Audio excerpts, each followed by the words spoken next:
great. It's I just like It's the future, bitch. Hey, we're live. Nice. Woo! Yes. Oh, hey now. Awesome. So we got Mark and we got Grant Yes. from High. So is High Road one word or is it like two words? It's like High Road. Okay, Two words. yeah, because everyone puts their logos together and it's like one word or something. Yeah. So that's why I was kind of going, when I put this, I had to put all the captions up for the YouTube feed. I'm like, well, how do you gotta?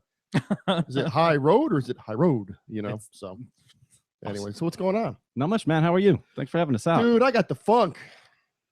You look great, though. I'm a handsome man. It is what it is, man. Yeah. God made me this way. Whatever. He's got a sense of humor. I do. No, I've had this thing going on for like the past, man, I'm gonna say the past week. That's my little leg timer. So it shows how long we go on the episode right there. Nice. So got a lot of technical. I got all sorts of gadgets around here and all this stuff. high tech shit in here. I'm Yeah, not sure what's going on. It's like Circuit. Remember how Circuit City used to be back when it was open? They had all the cool stuff. Oh yeah. Yeah. Circuit City was badass. The big red box. Yeah. Walk into Circuit City and Oh, go. nice. But anyways, I've had this funk. So I was up with Ryan last night, and I'm like, man, right before it went on, I had to cancel them the night before because I just couldn't breathe. I mean, I was like, oh, I couldn't talk. My throat was just shot. I said, I just called and said, dude, this isn't gonna happen tonight, So how about tomorrow night? He's like, yeah, we're on for tomorrow night. So I came up here last night with, the honey and the tea and everything else, and I made it through. So hopefully we'll do it again this time. So what's up with the High Road boys? Nothing, man. Just kicking it. So been about a year since this band's been together, since kind of this iteration of the band. High Road cool. is the name's been around. We've been around for 3-4 years now, but High Road kicked off last year, and we picked up Grant here about 8 months ago. Out of a ditch or something. I thought. Yeah, Like holy crap. Yeah. We had to dig deep, man. Pulled him out of He was sleeping in a ditch. He was out in Louisiana and got flooded out, so we brought him over here. You from Louisiana? Yeah. Nice. Baton Rouge. Baton Rouge. Yeah. Very nice. Very nice. How long you been in Austin for? Oh goodness, it's only been a little over a year and a half now. You like it? Oh yeah, I love it, man. It's been great. It's been a lot of change. Moved here, had a child, had a new town, new kid, new band. It's all been real. Did quick. the baby mama come with you too? Oh yeah. Oh, I don't know. I'm just asking. We're going deep here. Oh yeah. We got to get into the deep stuff. No stone left unturned on this podcast. No, we've been married for almost 2, so it's been a lot of fun though. I've enjoyed it a ton. Austin's a fun town. Except for these assholes. Oh, hey now. Everything else has been good though. It's great.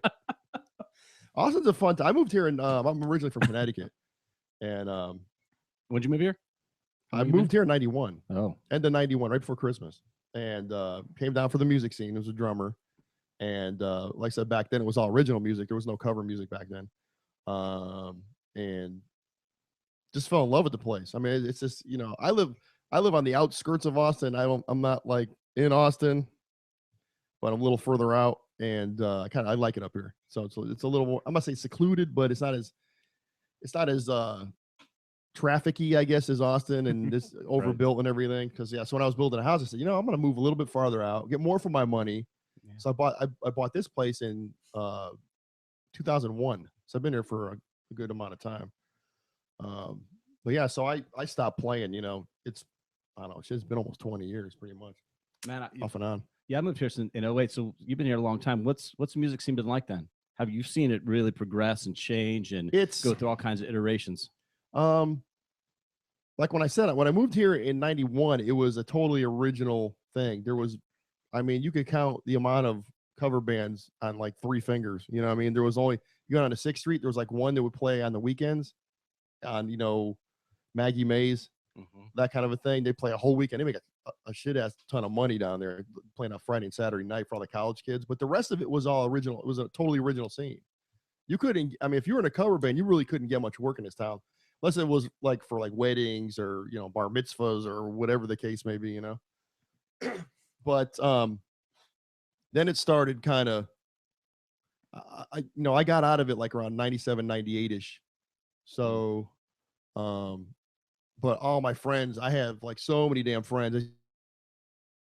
All these people come up here. Those are all my buds pretty much, And the scene probably turned, man, I'm going to say like 15 years ago, where the original stuff started, drizzling out because, I mean, from what I understand or from what my viewpoint of it is, you know, the whole record industry just turned a different way. You know, it's just like no one.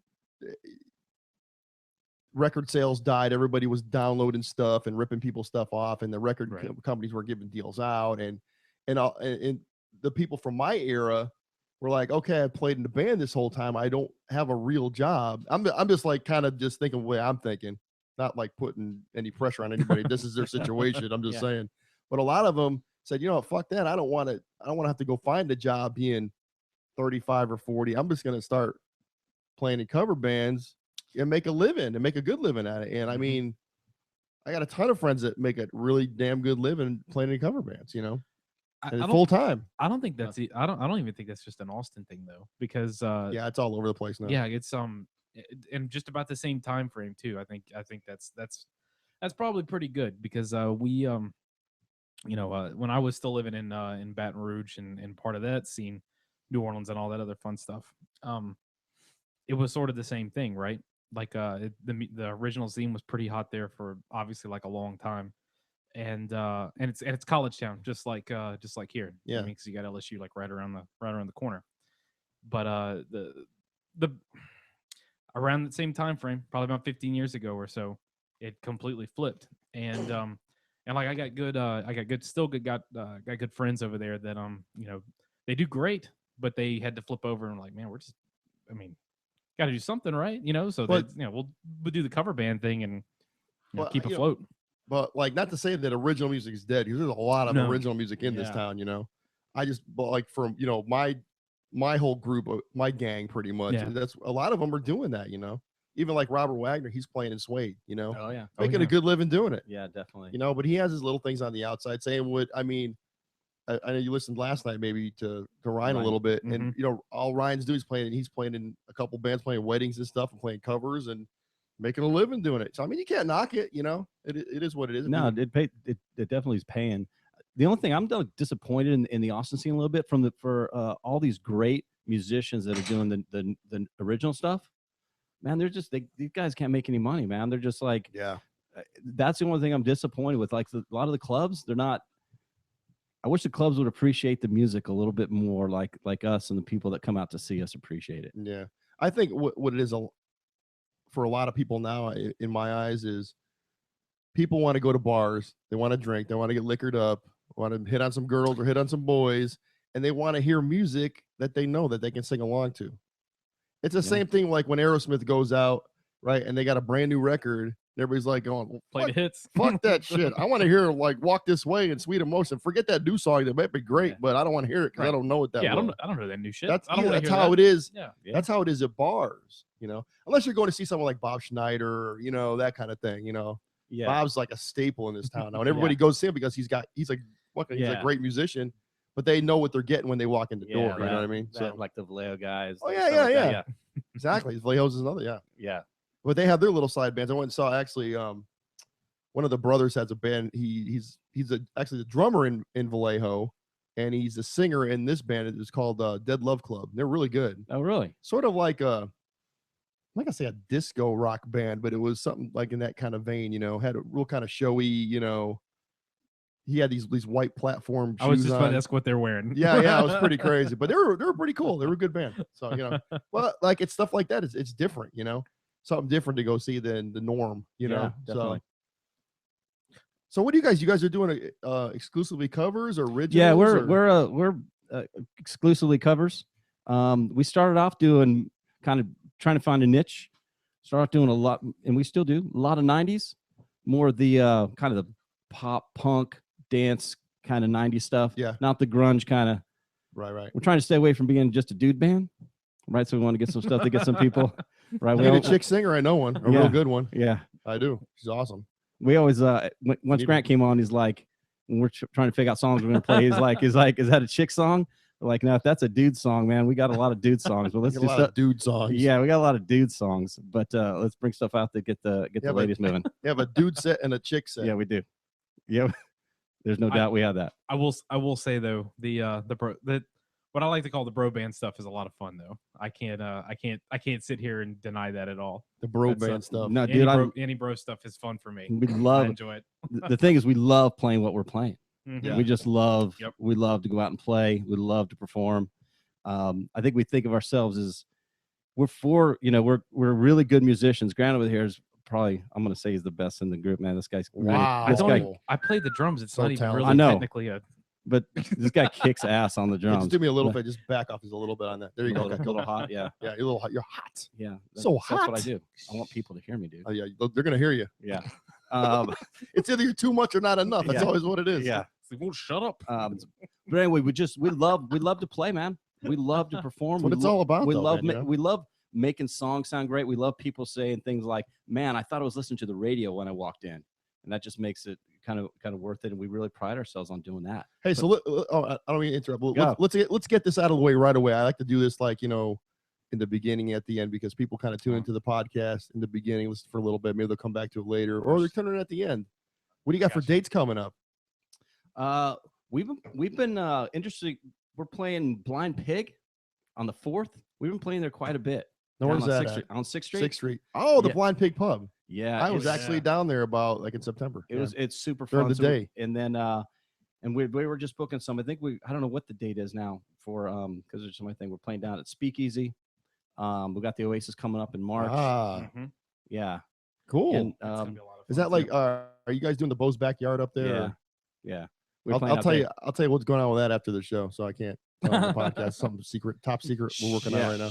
Oh, really? Oh yeah, it's gonna be fucking badass. Cool, man. We'd love to get involved with that. I don't know if you can, but it's not my thing. But it's my thing, but it's not my thing. I know Yeah. what you mean. So That's we'll not talk so about good. it. It's I'm getting super extremely giddy about it. So Nice. Super extremely awesome excited. oh yeah. Well, it's something I've been wanting to do for a while, and that's gonna be the first time I do it. So Come on. Oh, I mean, now you're just now- teasing. now- Now you're now- teasing. now You're you- teasing, I you're can't. teasing everybody on oh YouTube. no, and you're they'll teasing find us. out. They'll find out in Yeah, a couple okay. days. I can't announce it. man, All right. It's so huge. It's so huge. It's huge? Huge. Oh, Bobby King of the cliffhangers over Yeah, here. I know. I Stay- know. Stay tuned.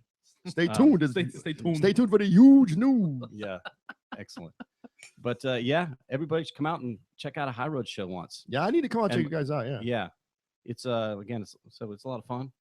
A lot of chicks, hot chicks. Wow, that's a given, right? Yeah, I mean, well, I don't know. yeah. I don't know. Some bands draw some, Yeah.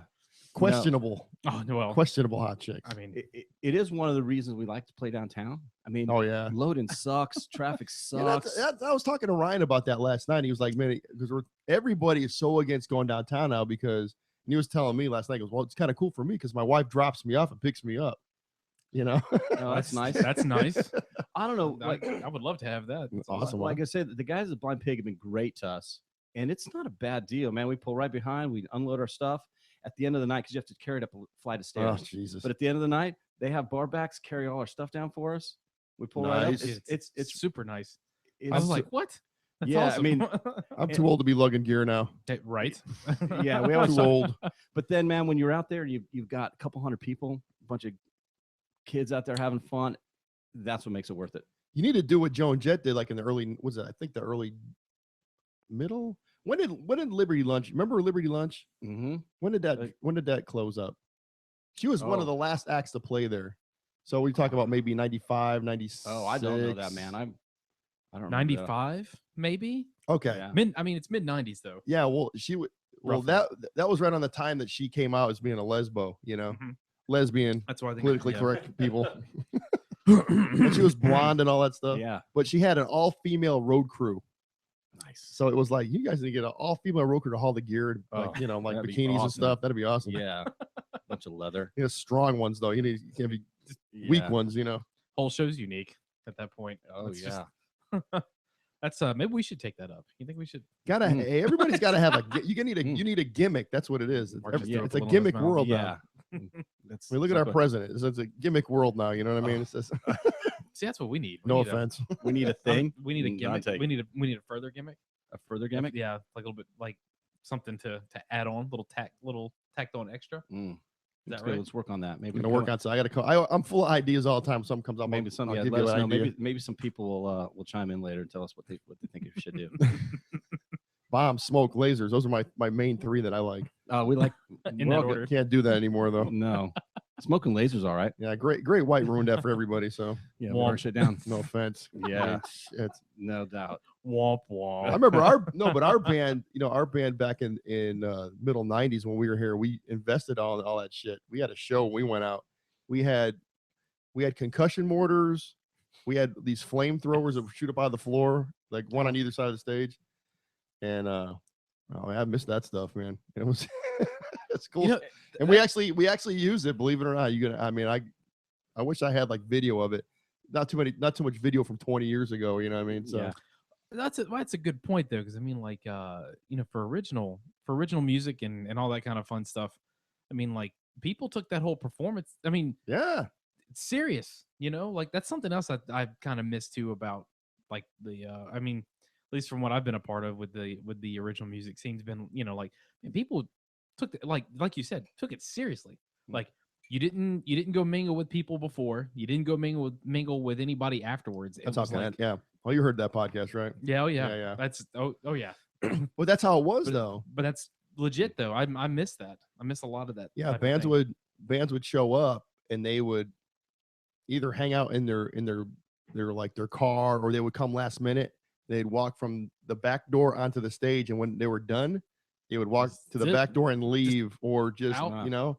And it was like it was a whole different vibe, because they took it really serious up there. That whole New York, New Jersey, Connecticut scene was a whole Massachusetts. I mean, it was a whole, and a band like Extreme. We used to see those guys before their first album came out, and those guys took it to the hill with that stuff. What I mean? They were just, they would show up. The intro music would show up, and Nuno and Gary would show up in a car, and they would have their bags, and they put them next to the stage and walk right on stage. And then when it's done, they left. And that was it. And they fucking killed back then. They were killers. That was awesome. Oh yeah. I mean, they were just. I mean that. But that's cool because it keeps the mystique up, right? Yeah, it totally does. Now it's a thing where no offense to anybody here, it's a whole different vibe. It's a whole different world now. It's a whole different vibe down here. Because even when I came down here in '91, I mean, I remember going to the back room, I think at the beginning of '92, and seeing bands tuning up on stage, with people in the crowd, just tune up on stage and just, warming up on stage. I'm like, what's going on, man? I don't get it. What's going on? I'm like, what are you guys doing? And they're like, okay, we're ready. Roll our tape. I'm like, what? I was just like, what? I think someone like Dangerous Toys did it a little differently though. They kind of put on, they would, because I remember the back room, the old back room where the stage used to be. If you went out that back door, there was actually dressing rooms in a little building across. From where it was like a different building, but it was like, it's like 2 steps over, and there's an open door, and that's where the backstage was. I miss that club, man. I really do. Yeah. I mean, it's kind of cool now. There's some pretty cool bands there now, but it's not the local scene. It'll never be like what it was up there, in the '90s and until it closed. Yeah, that sucks. Because you missed all that. Yeah, because I missed out on a lot of that stuff. I'm sure I'm probably the but I'm the baby. He's also the youngest guy. Yeah, easily. I'm the baby by far. Baby the baby. I'm the baby. Oh, yeah. That's good to be the baby though. You can't tell because I don't have any hair left anymore. But no doubt, dude. I got you beat on that. I got you beat by 2 decades on the hair. Yeah, it was really funny because I was talking to a buddy of mine. You're in a band called Jokerville. Oh, sure. Oh, yeah. Well, Frank's a good friend of mine, the drummer. Yeah. And we're at a benefit one day, and he's kind of thinning on top a little bit, and they had some raffles for the benefit. And I never went shit on anything. I could spend $1 million and buy 1 million tickets, and the person that bought the millionth and one ticket would win. You know what I mean? That's the kind of luck that I got. So they kept raffling shit up, and I was just going, pick my ticket. I was just screaming, pick my ticket, pick my ticket. And I said, man, I never win shit. And Frank goes, man, he goes, you fucking won the hair lottery. What are you bitching about? The hair lottery. Because you can grow that shit out. Look like you did 20 years ago. I'm like, what are you gonna do? I don't like long hair anymore. My girlfriend actually posted a picture. Did you see that? No, I haven't seen it. Oh man! Oh my god, I want to see it now. I want to see it too. I was pretty. I was pretty, man. Yeah. Woo! I was good looking back then. Yeah. No. I had the whole thing. The whole thing. Did you have the guideline or the whole deal? No. I didn't do. I never did makeup. Never. Okay. No, it wasn't me. No. I was pretty toned out, and just had just this flowing, just The mane. yeah. How long ago was that? 90. Well, the picture was from 95, so I cut it off like in 2000ish, around that area, completely. Yeah. I've been going with this ever since. So Yeah. hair's not everything, trust me. I've- Especially these days, Well, I've never done the guy liner thing. No. No, never did that. But I have done the more gothic-y stuff in bands in a previous life. So like tried to get myself as white as possible type of thing. black How do you do fingernails. that? Yeah. It's lots of the pasty look. the pasty look, exactly. Like just not liner, but like makeup, black, black nails and all that other fun shit. Because that was when was that? When did The Crow come out? When was that? No shit. Brandon Lee. Oh, I don't remember. Late, was that mid or late? It was 90s? funny because you mentioned The Crow. But, I watched it yeah. on Netflix about Oh. maybe I never saw it before. It was real big. It came out. Everybody was like, their Halloween costume was The Crow. Oh yeah. I Yeah, never was watched huge it. Never saw it. So I turned it on like about maybe a month ago. I'm like, what a miserable piece of shit this is. This is the worst freaking movie I've ever seen in my whole life. This is horrible. Did you sit there and watch like this guy died for this? Yeah, no, that's the worst part Like, about it too. Yeah. I thought it was going to be a cool movie, and I was like, oh, this is going to be cool. I'm like, nope. And see, like it Five Cobras down. 5 Cobras. That's why down. I have like a Cobra system now. I vote like if you're a good band, if you're a stellar band, you get 5 Cobras. If you're like, you kind of suck, you get maybe one Cobra.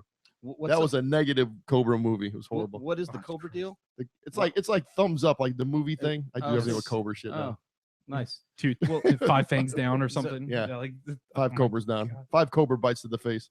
Shit. I don't know. Jesus Christ. I got to come up with something good though. Wonder what would be rated at on the Cobra scale. I don't know, but I'm gonna Scares the leverage shit that. out of me. When I first on this, I went to high school a long Jump in. time ago, Oh and boy. it's Hey, when did you graduate, by the way? 87. Oh, I got you beat 86. Oh, some bitch. Love that, huh? My our gonna high shut school up. mascot, and if anybody from my Facebook family is watching, I went to high school in Arizona. We were the Cobras. Really? Yeah, how about that? Nice. We're the Cactus Cobras. The Cactus. We were the Rams.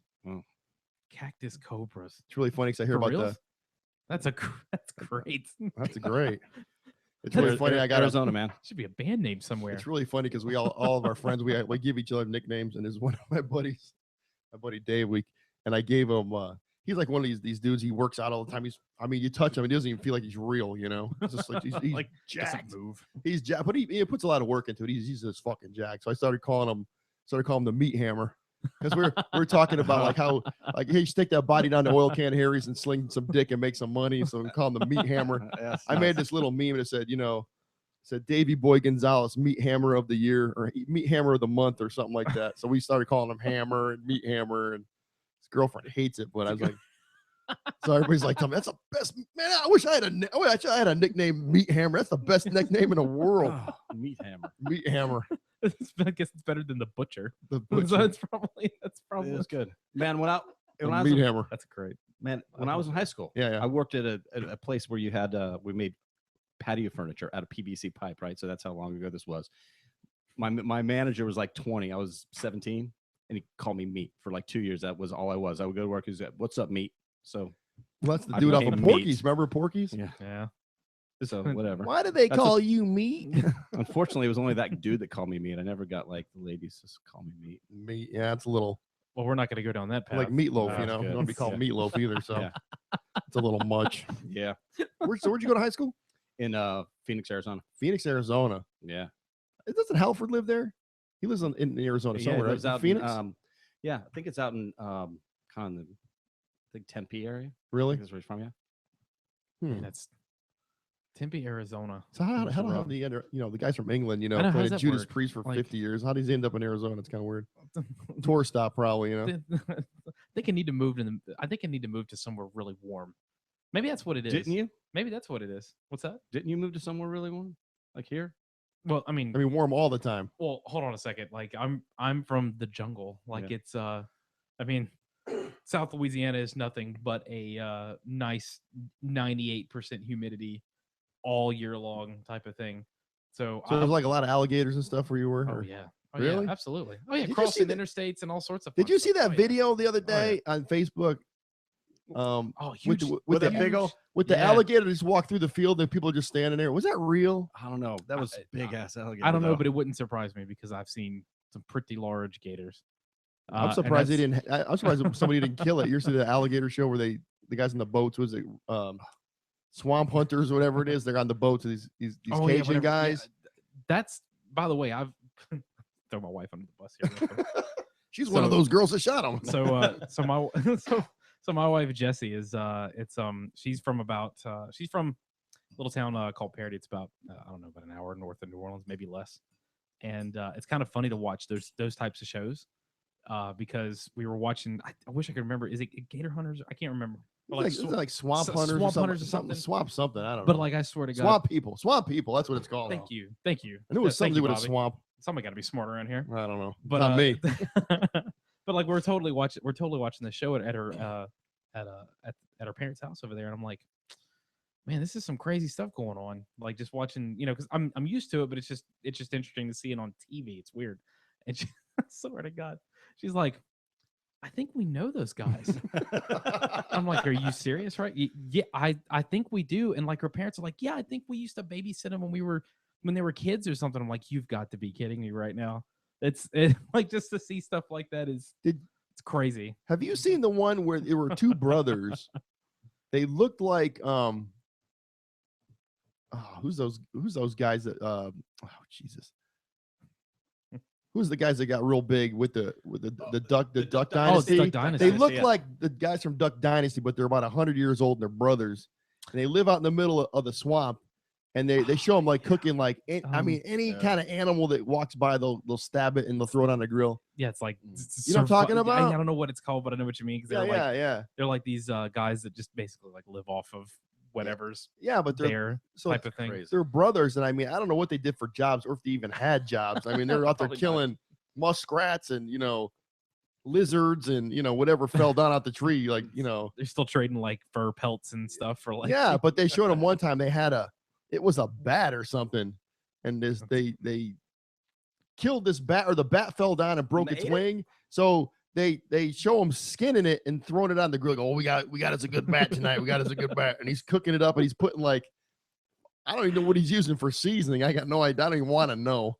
And they're just showing him chewing on the wings and stuff. Like, see, these guys would eat anything. But anyways, the one of the brothers just recently died. So I think they were twins. I'm not sure. I think you're right, and I that's think why one of them just died. That's why, like, I tell people I moved from Baton Rouge, but I can't really like. I can't But you know claim it. Yeah, but the messed up thing about the whole thing, they were paying those guys like about $40,000 an episode. What the hell yeah. are they gonna do with $40,000 an episode? What the hell am I doing with my life? It's kind of funny because the place where I went to secondary school, like college and stuff, was in North Louisiana, and that's where the Duck Dynasty boys are from. And it's just kind of funny again to see stuff like that on TV because I knew what they were. Yeah. Well, like I said, them. not personally, but I mean, you couldn't drive past that place and not realize what it was at the time. But they weren't nearly as big. I mean, we're talking this is in the like early 2000s, and I mean they were nowhere near the size they are now, or nowhere near as popular. It's just kind of funny to see like these guys who had a business there, but it was like small pickings, and they were just kind of throwing some duck calls out of a small building, and now they're I don't know how much they get paid per episode, but I think they're doing okay. I remember, like, I'm gonna say 2 years ago, the daughter, I don't know what her name is, at the time was like 16 or something. When you drove up here, you drove by a church. Yeah. She came over there and did like a Sunday mass. They had a big thing in the paper, the Georgetown, whatever it is. That whatever her name from Duck Dynasty is going to be here, and I'm sure all the little kids ran up and Like, oh, Duck Dynasty. Yeah, no kidding. But yeah, I kind of thought, from what I understood, and maybe I'm wrong, is before they even made the show, they had a pretty successful duck calling business. So they're actually, I'm not saying they were going to be millionaires, but they were doing pretty well. Oh yeah, they would. Yeah, doing real well because everybody knew who they were, even when they weren't as big as what they are now, or even before the business blew up. They were still doing just fine. You couldn't be in Monroe or anywhere in that neck of the woods in North Louisiana and not know, or South Arkansas, depending on who you talk to. But like you knew who they were. Yeah, it's just kind of funny to see them on TV. You never would have expected that family to be on TV. You know, I And to be watched it a successful. couple times, and every time I watch, I'm like, how do these guys getting done? All they're doing is just fucking around all the Oh, time. yeah. You know, I mean, they're the uncle's sitting there, and he's just like throwing darts at a wall, or you know, just doing this crazy ass shit. And you never saw anybody in the place working. Yeah. Like you never saw anybody like nobody's- right. normal people, like you know, packing boxes or There's whatever. nobody building anything. These guys are It's- driving skateboards around and jumping into piles of packing material or whatever. I mean, I'm like, how do they make all this money? Because I don't see anybody working at this place. I mean, I just never got it. I was like, reality TV. That's the world we live in. Man, they're all in business, man. I Make know. some reality TV. I know. Who knows? Maybe I'll have them up here one of these days. That'd be pretty crazy. It's crazy that I have to come on your show to learn all this shit about you, Grant. Like about Hey, crazy stuff has happened Yeah. on this podcast. That's I, good. I don't claim half of this shit anyways. You don't claim I haven't. yeah. That's all right. We're having a feel out session as we speak right Yeah, now. I like I'm that. like Wow. I'm like the Big-time therapist. Yeah, Yep. you're seeing I'm like the you're seeing the PhD high road therapist. intervention happening right here. The front of everybody. intervention. Yeah. My name is Grant. I'm an What the- alcoholic. I've had one beer in the past half hour. What the heck? My mama But- told me when I was young. Yeah, yeah. It's like we were talking out in the hallway, or you know, the drum set area. Yeah, Yeah, it's badass. yeah, it's pretty cool. I like this to make the drum set thing. Make a real quick story. You know, I kind of wanted to build a kit for myself that I'm gonna have for the rest of my life. I'm not, you know, not gonna go out and play in bands anymore. But I just want something in case I want to go out and play in bands, or just want to go do a benefit, or want to do something.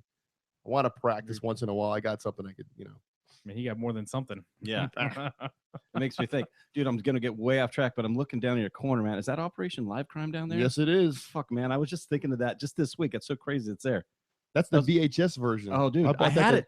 I bought Yes. the day it came out. It's so good. I watched that thing. Great Like, band. yeah, about 87, boy. 88. It was, I saw those guys. I saw them open for Kiss in, I'm gonna say 84. But then I Wow. saw them in a club the same week yeah, by that was themselves. before. And they that really was- hit it. That was like on the EP. The warning hadn't even come out yet. Yeah. The warning just was about to come out. Yeah. And when I saw them open for Kiss, they just did all the warning or all the EP stuff with a sprinkling of the warning. Yeah. You know, they were fuck. I mean, those guys were ridiculously great back then.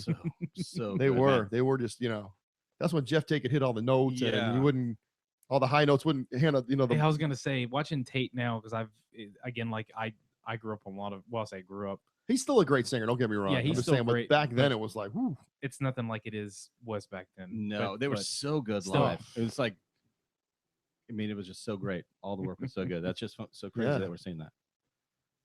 Man, I didn't even realize there's some badass shit in this collection over there.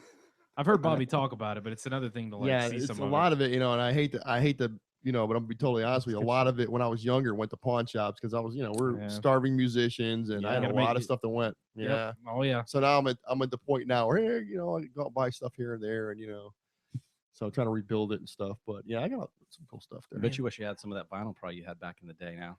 You know what the really funny thing about that is my mother up in Connecticut, I really didn't have a ton of vinyl Yeah. because I started buying albums, I'm going to say in like 1980. I was like 12, 1980, Yeah. 79, 80-ish. And I stopped buying them in like 86 because 86, 87. Because when the CD player came out, Yeah. I pretty much was one of those dumbasses that bought the $500 CD player, saved up all my money to get that, Yeah. you know, because that was the new greatest thing. Yep. And CDs back then sounded like crap. They just really did. They sound like dick. I mean, you know, now it's like, you know, I have an Onkyo super duper great Right, player with with the a badass great, amp and- with a great system and all the remastered discs that are coming out now. Just like, you know, who needs vinyl? That's me. You know, I mean, my ears are not to the point where I can Right. go, ooh, did you hear that over there? I mean, it's like I can hear stuff, but it's not. The vinyl nuts are a little, you know. A little crazy. So I've got an 18-year-old daughter, and she just started getting into vinyl. So I had a bunch of a box of old stuff. So she's got my like Oh, man. Kiss Alive and Kiss Alive 2 that she's listening to on vinyl. But when she's first listening to it, she's like, "What's that scratching sound?" I go, Yeah, that's part of the experience. That's part of the deal. Yeah. Man, that because like so my grandfather has had a lot of really cool vinyl before I got kind of broke into what my dad and my mother had. But you know, my grandfather had like some Elvis Presley like 45s and things like that he had that they had at their house, which was really cool to listen to, right? And but the thing that really when we talk about vinyl and stuff, one of the things that I think changed, pretty sure it changed my life. There's two things, and I can't believe I'm gonna say this, but I'm gonna say it anyway. Girls. Well, well, besides that, right? I think at the age I was listening to that stuff. I hope it's girls. Yeah. Girls still like cooties when I was still listening to that stuff. Okay, but that did change my life, though. I agree. But what was it like? I think Dad had a Queen's. I think they're one of their first greatest hits albums. It's the one where they have which one is it? Where it's black with the dress and everybody's in leather on the front in the the game. Is it the game? Yeah, it's not. It's like oh, it's like it's silver. not the greatest hits. Yeah, I'm Silver. sorry. I actually got. Yeah. Yeah, I got a. It's that fucking changed my life. I got a right high there. res copy of that. Yeah. It's that's first time I heard that I was like, what am I hearing? That's one band That's- right now that I had a lot of vinyl in the day, and I don't have. I have like one Queen album, and that's gonna be. I've been going through like bands, just like going through the whole count and buying them. Queen's gonna be one of the next ones. So yeah. Man, that was. They got a. I mean, they're one of the probably the best bands that ever was. I mean, they're just phenomenal stuff. Yeah, so good. So that album changed your life. It was weird because I'd never heard. My mother, was big on like. So you guys remember when Once Upon a Time? This is when Time Life was really pushing people to buy. Not really. It was like CDs and cassettes of like era tapes. Oh yeah. So they would do like collections of like you can get like the hits or whatever. The best of the 70s, Yeah. the best of the 80s, 70s, kind of thing. and then they would do it by year. So it was like 50, 51, 52, 55, that stuff. So my mother, who plays piano, was like all about it. So our music collection for a while, besides the vinyl, which it was pretty extensive, we had like a whole section set off just for these collections. So you open the door, and I can still remember it. There's cassette tapes just lined up like 4, 5, 7 rows. Nothing of these cassette, and it's like everything from like 1950 to whatever the current year was at the time, and which I think was I think it went all the way up to like early 90s or something, and it was like everything that you could possibly think of in the world of like anywhere from like early rock to country. It was all slabbed together into one thing, and that was insane because like there was so much to listen to. Oh yeah. So it was just like we just kept plopping in tapes. Like me and my sister just plopping in tapes. So there's a lot of country with that. It was nuts. It's kind of weird now. I've heard from a few people. I don't know how true this is because I haven't seen any kind of evidence of it. But like some people are saying, like cassettes are sort of kind of coming back again. Yeah, that's a thing. Yeah, it is a thing. It's weird, man. What's going on? Like vinyl's made a comeback. Cassettes are like. Well, the thing with vinyl, I mean, if you're into buying vinyl, like you'll know when you go out and buy new vinyl, it's like 3 times as much as what it was back in the day. Oh, yeah. Because everything's a double album. When you go out and buy a new album, like say like the last Guns N' Roses album, right? I mean, they put it on CD. When CDs came out, those hold what, 73 minutes, 74 minutes, something like that, right? Yeah. What did a vinyl album hold? Like 40 maybe? Yeah. So when they go to take the new albums and put it on vinyl, everything's a double album because of the space wise. So every album, and it's funny, over to Best Buy in Georgetown over here, they have like a pretty good collection of vinyl albums, but the thing is, you're going to pay like $30 for an album. No doubt, man. Or 25, That's the truth, though. Absolutely. It's too expensive. It is. I mean, It's kind of crazy, but like I mentioned, I keep calling out my kid, but like I got a daughter who's like, "Hey, Dad, you want to go to Guitar Center on Saturday?" I'm like, "Fuck yeah, dude, let's go." Yeah. And then she's like, "Hey, can I get this Guns N' Roses album?" I'm like, well, how am I going to tell her no? Yeah. Because she's got to get that. Was it Appetite or? It was. Yeah. I mean, she's 18. Classic, right? It's got to get it right. It's like one of the top 10 albums of all time. It really is, man. Yeah, and she still loves it. Although then the next breath we go somewhere, she's like, "Can I get this NWA album?" I'm like, "Okay, what do you want me to do?" Straight out of Compton. That's it. I got that one. Yeah, but that's something else too that like I don't know. And again, like this is probably past my generation, but whenever you bought vinyl, did you worry about what kind of vinyl it was? No, like material or like any of this stuff. Back then, there wasn't. It was just vinyl. It's not that 180 gram or they got out whatever it is now. They didn't have that back then. Yeah, like that's just a new thing that they got out. Yeah, like now it's like, I mean, they've got this shit down to a T. Like, you can get this grade, this like you said, like with this gram measurement, and it's like. I think it's like 180 gram is like I think 180 gram vinyl. I don't know what it means but that's what the normal records are made out of now. It's supposed to be some high tech kind of Yeah, like You know? it's futuristic vinyl. I guess. I don't know. Futuristic retro vinyl. I mean, but those were great days when we were young buying vinyl. I remember like buying Kiss albums and stuff. I remember buying Destroyer, one of my first albums ever bought, and just the cover art is what you're buying stuff That's for. a- That's so good. We were talking about it last That's a good night, point too. and I went and bought a my buddy Joey is a comedian. He was out and went to see him in Vegas last year for his birthday. And I bought him Ted Nugent Double Live Gonzo for his birthday. Brought it on the plane and everything. Yeah. But when I bought it, I'm looking at it and I'm going, man, this looks kind of small. Because when you're a kid, when you're a 10, 12-year-old, 13-year-old kid, you look, it's like, oh my God, look at it's like this big, you know? And I bought it, it was like this big. I'm like, it looked like somewhere between a regular album and a 45. I was like kind of, you know, it was just kind of weird, you know. But that was a 180 gram thing too. Yeah, because I remember 180 gram new improved vinyl or whatever. Yeah, like I I don't even know what that. Yeah, I don't even know what that means. Well, the thing is, if you have So- if you have a like a really killer system, you might notice a difference on it if your hearing's not shot. You know. I can't. Yeah. Well, doing the drum thing. I was an idiot. My ears are pretty good though. They're still pretty good. No, I went and had a test done. I don't know, a couple 2-3 years ago, and I was at like 97%, so I wasn't too bad. That's nice. I get that little humming that little, what do they call it, tinnitus, or what is that Yeah. called? Oh, yeah, the tinnitus. Tetanus or whatever it is. It's like, you know, the the tetanus in the ear. yeah, the tetanus, it's, and it'll just drop. Yeah. Yeah, I got that every once in a while. It comes up. Well, I get it The too. Pete Townsend thing, you know. Yeah, it's the same thing where you get like the little little ring in the ear. It's not, Yeah, it's not a lot of fun, but We you don't know. get near. I mean, now that we're running in ears and stuff, Yeah, it thank saves a ton. It's funny because I Yeah. went and played thank God. Yeah. with LC. It was on my birthday a couple weeks ago, and their new drummer Rob. I get up there to play, and he has this headphone rig or ears or whatever. And I'm just like old school. I'm like, man, I ain't got time for that. Put it aside, you know. Yeah. Well, no, because I mean, it's just trying to get it in there, and it's like you're not. To me, when I played, you know, I had my monitor had it set the way I wanted, but it wasn't like a thing where, you know, I had to be a certain way. And there's a lot of drummers too, and then I mention this every once in a while that when they go up and play on someone's kit, they go, okay, I got to move this over here, I got to bring this in over here, I got to do this. I got to do this over here, and they can't. They get all nervous. They can't play it, you know. I just go up there, look around. Okay, let's go. You know, and that's just me. I'm just laid back That's- like that, you know. And I'm the same way. Actually, I used to be the first way where like I had to have like things in a certain way. like and- dentist thing or what? looks good. I hope not. It's a lot of money.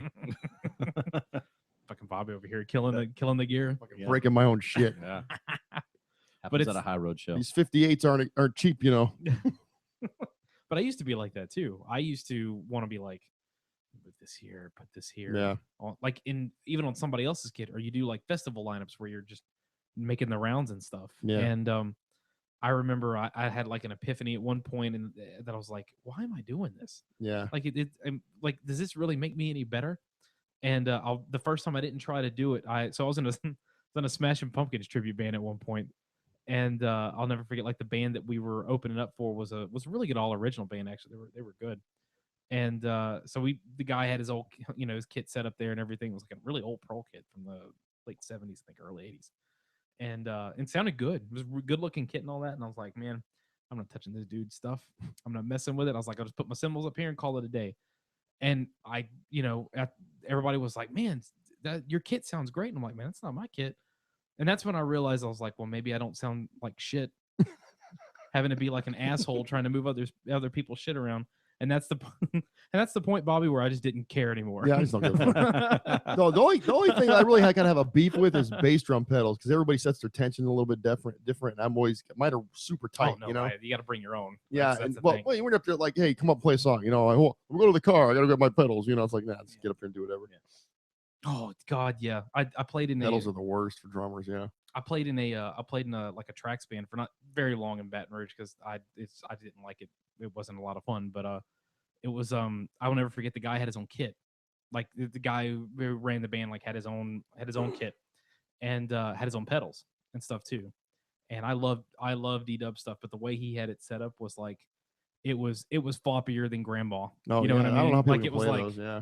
like this, and I was like, I can't do Yeah. this. I have to have something to feedback with because like the flop was not there. That's I one thing couldn't do about it. Austin. You're gonna see a lot of good drummers here. I mean, Yeah. I've Oh, had yeah. a lot of them up here. I mean, Frank and Kenny, they're all Kenny good. Sheeran. I don't know if you see Kenny Sheeran's play yet, or Yeah. Randy from Randy Irwin. Well, Yeah. I listen to the All Drummers podcast because I'm Oh, a what a drummer mess nerd that like was. that. Oh my And God. I mean, like that was That was a lot of fun. it was a lot of fun. A lot to of listen drunken to. fun.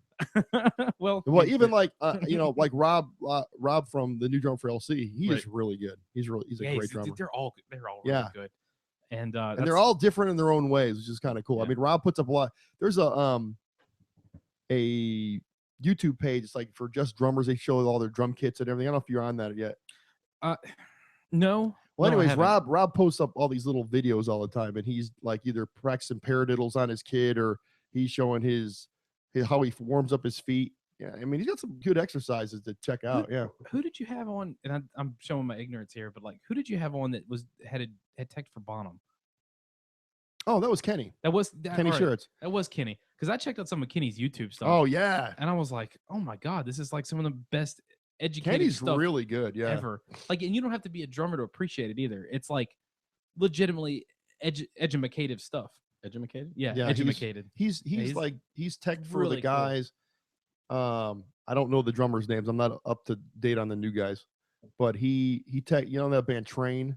Oh yeah, Mhm. He was Yep, their yeah. tech forever Mhm. for a long time, and then he was on the Janet Jackson tour for a little bit. And then he did the Stevie Wonder tour. So, He's been on some, and actually he was on the I don't know if it's Puff Daddy or Piffy, Puffy, P Poofy, Daddy or Poofy. PD Daddy. Yeah, Doody. They did like a Bad Boys tour. It was Puff Daddy and some other bands, and he was on that tour for a while.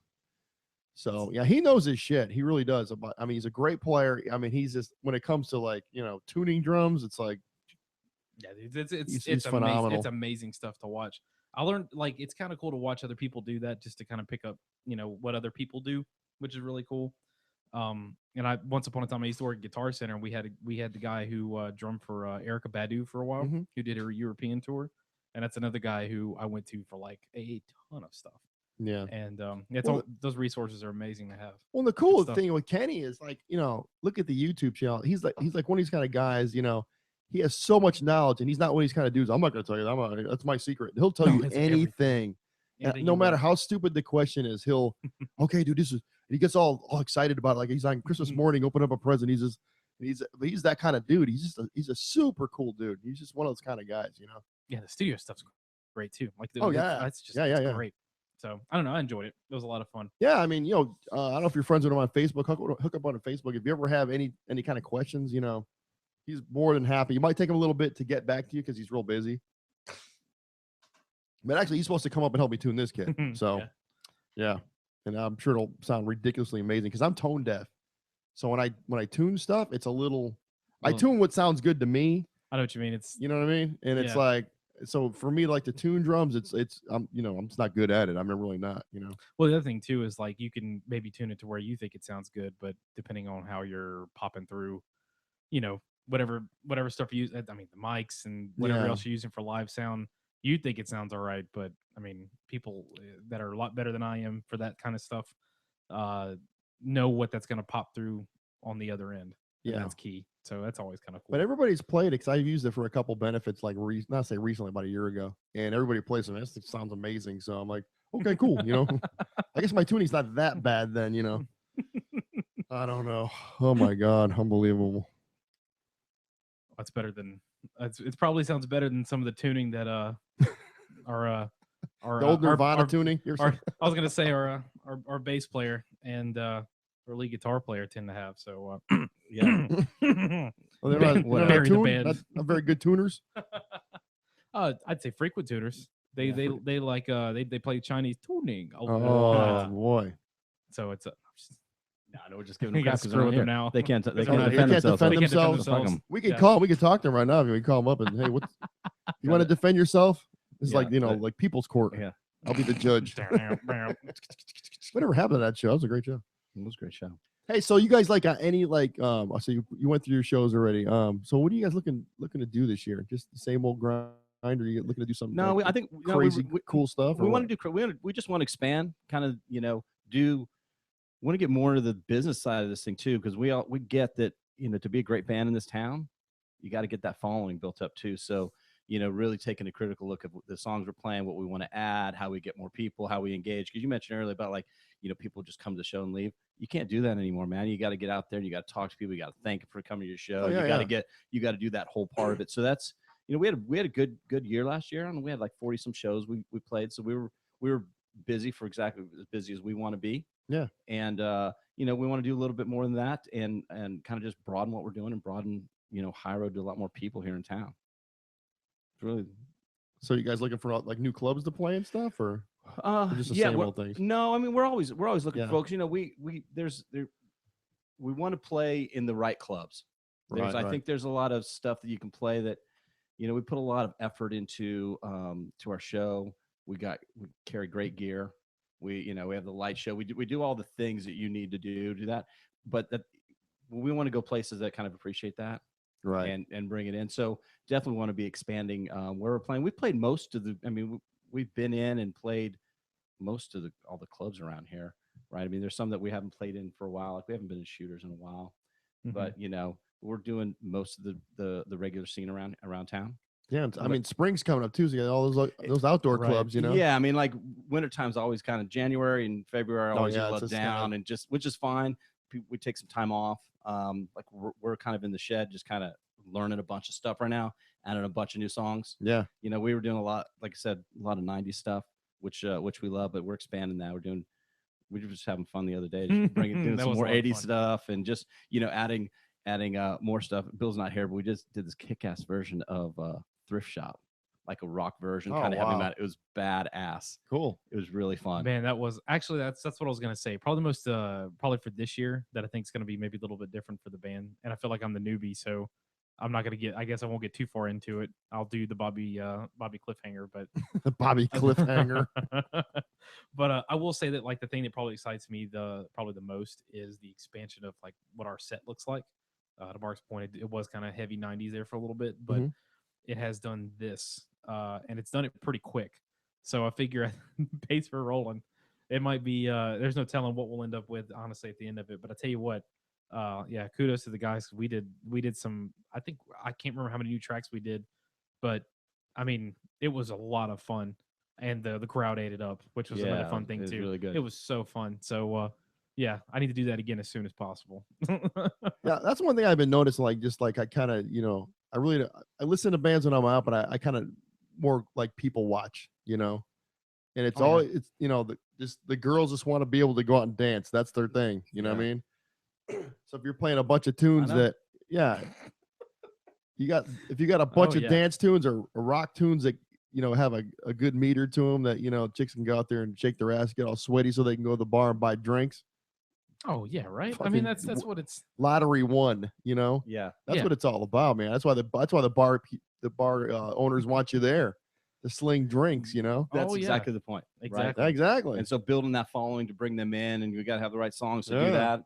And we like to think about our set list. We want to be a little bit different in enough that, like, we want the clubs to say, like, hey, you know, there's great bands in town that are doing their deal. Yeah. Like, if we can play the same songs as them, we don't want to necessarily do that. Yeah. But we want to be bringing something a little different, same kind of energy, but still people like, holy shit, I want to dance to that. Well, that takes advantage of the people that we have, right?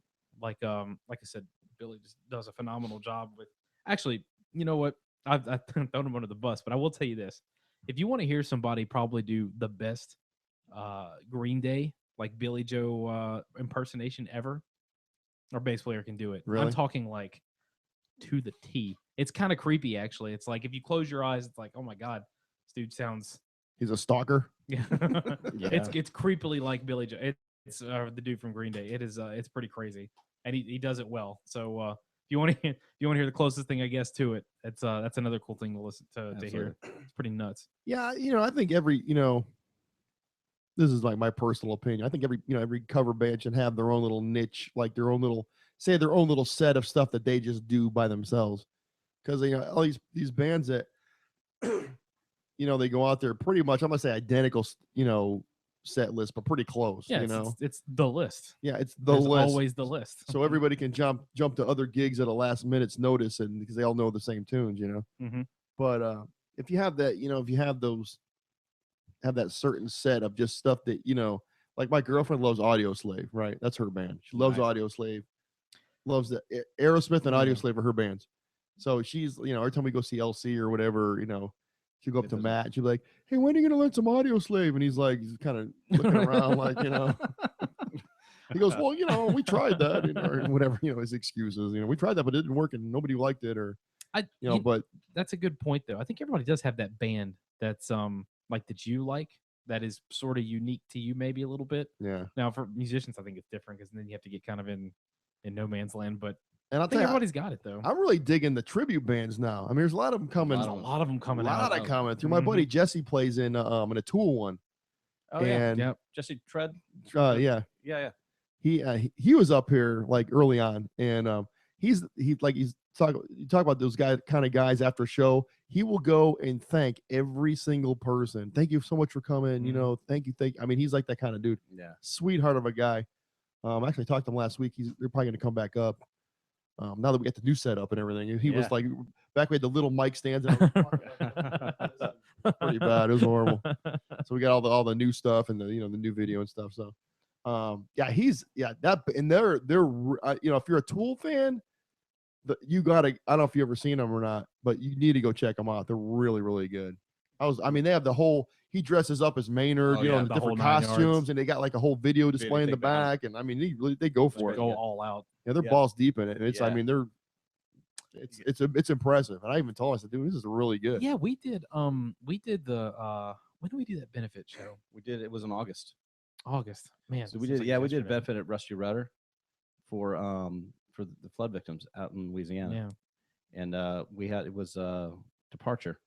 That's right. Oh, the Departure's Journey out thing, there. yeah. Yeah. There's And a couple of them around town. That was the first time I had seen him. Oh my god. Is there an Eclipse also? I think there's Clips and Arrival. Yeah, I get them all mixed up.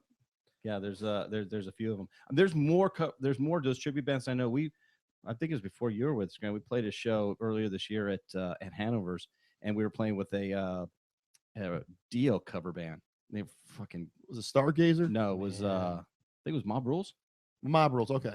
Yeah, it was amazing. I mean, there's some of these just. Man, I mean, that's getting specific too. It's like that's pretty, but it's cool because like if you can pull it off. Well, Mob Rules is a know? Black Sabbath album. What do they call it Mob Rules for? Unless it was like a Black think it was Sabbath era Dio stuff. yeah. Maybe so. That's a rip off. But that What's going on with that? I hope they played the whole Mob Rules album. That was a great record too. Oof. But that's something. Yeah, I kind of wonder. Well, we used to do a thing in Baton Rouge, the same sort of thing. Like it was nothing but like it was like Red Rock and Blue or whatever, and it was nothing but tribute bands, like a whole lineup of tribute bands, and they had one of the really good Zepp tributes. Oh, that would Kenny go out was there. in a and back like 20 years ago. I think they're called Custard Pie. I think I'm not trying to remember, but yeah, Kenny was the drummer in that. Man, They were really, really good. They used to play the back room all the time. and that's something I wonder what the driving thing is behind that for like because you're right, they popped up everywhere, and I wonder what the thing is behind that. That's like, not just covers but a whole tribute. So I wonder what that's like. I just wonder kind of how that's come about. I got a buddy of mine. He's like an Iron Maiden fanatic. This guy, my buddy Stoney. I haven't talked to him in like a long time. I need to call him up. And he's in a band called Drifter, and they're an Iron Maiden tribute. And I think they got a female singer now. Phenomenal, just so good. They're here in Austin. Yeah, they played over at Texas Miss Badass. like I think last week. Okay.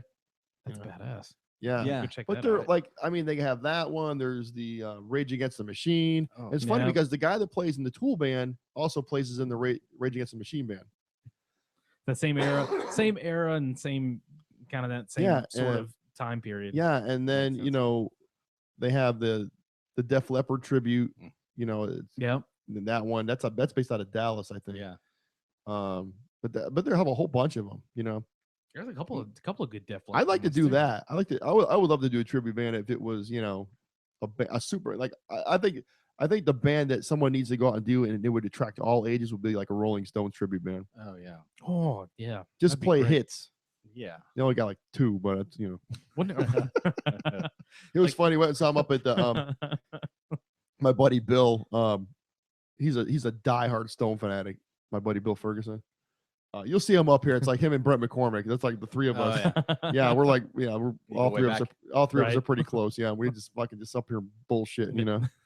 I actually had him here before Christmas. I need to call him back and get him back up here. But so anyways, the 3 of us went up to the Stones up at the new Cowboy Stadium, you know. Yeah. And they sold that bitch out like Yeah. 80,000 yeah. people, right? Still. So, and all they play, and I kept going to Bill. I said, dude, I don't know any of these songs. And all they played was hit after hit after hit after hit for like 3 hours. I'm like, dude, I never heard this song. It was like, what are you talking? Ain't no hits here. I don't hear no hits. I was just busting his balls, you know? It's like when you go see like Paul McCartney, you know, and every song is a fucking Beatles hit or, you know, a Wings hit or a McCartney hit. You know what I mean? Just it's fucking ridiculous. When it's like, you can't even play shit off your new record because you have so many hits. Right, you know what I yeah. mean? It's just And no one wants to hear it. and the no new one wants to stuff. hear it. Yeah, exactly. Which is kind of like it's kind of a bummer. But to your point, you said about Aerosmith earlier, it's like That's exactly where I was going. you Yeah, know, I've play the hits. I've read interviews with those guys like, why are we gonna make a new record? No one gives a shit. No one's gonna No. buy it because everybody's stealing it. And then we play it live. And it's old school good hot dog. You know, like a new song. I never heard this song, Yeah. even you're though it's right. an amazing song. Yeah, they're making all their money on tours anyway. There's no money to be made in records anymore. Yeah, I don't think any of Yeah, those it's tough. bands are. I mean, Kiss isn't making more records. Mm, I mean, I was surprised the Stones came out with a new record. Yeah. Yeah, me too. know? I was surprised at that as well. I was like, man, what's the motivation behind that? But I mean, hell, I guess at this point they can do You whatever know, the hell it- they want to do. I you think know? with those guys is, I mean, they're kind of winding down, even though they say they aren't. They're winding down in more ways than one. I mean, but a phenomenal show.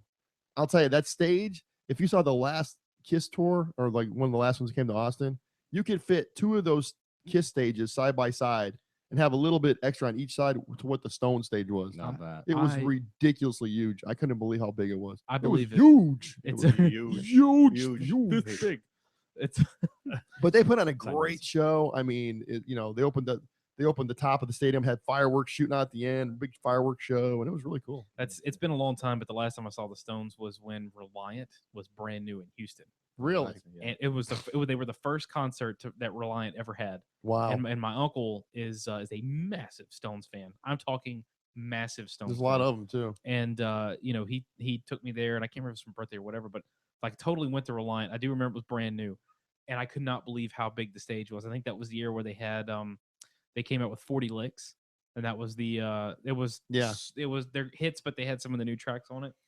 And I still to this day could not. Mick Jagger was running from end to end for this stage out on the big tongue they had out in the front. Dude, it was insane. I was like, I can't do that, and I'm a kid. Like, Mhm. what is going on? Well, they're This saying is it- amazing. What they all say about the Stones is there's going to be one member that's going to tell the tale of that band is Charlie Watts, the drummer, because Right. he's the one guy that always every year's like, oh, I don't know, I think this is going to be the year I'll give it up, and if they won't go without him. Yeah. They said Right, they'll cut it. that's it. He's really the driving force behind that band, believe it or not. You know. Man, and I even tried to. It's kind of funny because I tried to play like Watt style for a little while just to try to Yeah. like where He's got a certain like 1, 2, right, like it's all alternated stuff. And Yeah. I tried that for a while, and I was like, that's not gonna work. Yeah. You can stick to that, Charlie. I'm good. When he does this, when But he hits hits the snare, there's no hi hat along. Yeah. with it. It's always It's like this. never together. It's always separate. And I was like, I I can rem- only do that for so long. It's like I'm good. I remember seeing him back in the 80s in Interesting, man. Connecticut. He had a jazz band, and he did like a jazz. So it was like Charlie Watts. Yeah, it's Oh, Charlie like a Watts little side jazz thing he had going? ensemble or something. Yeah. Yeah, it was like Mm. yeah. and it was. I think it was pretty good. It From wasn't what I bad. It wasn't remember. bad. I mean, can't remember too much of it. Yeah, I went with my old singer.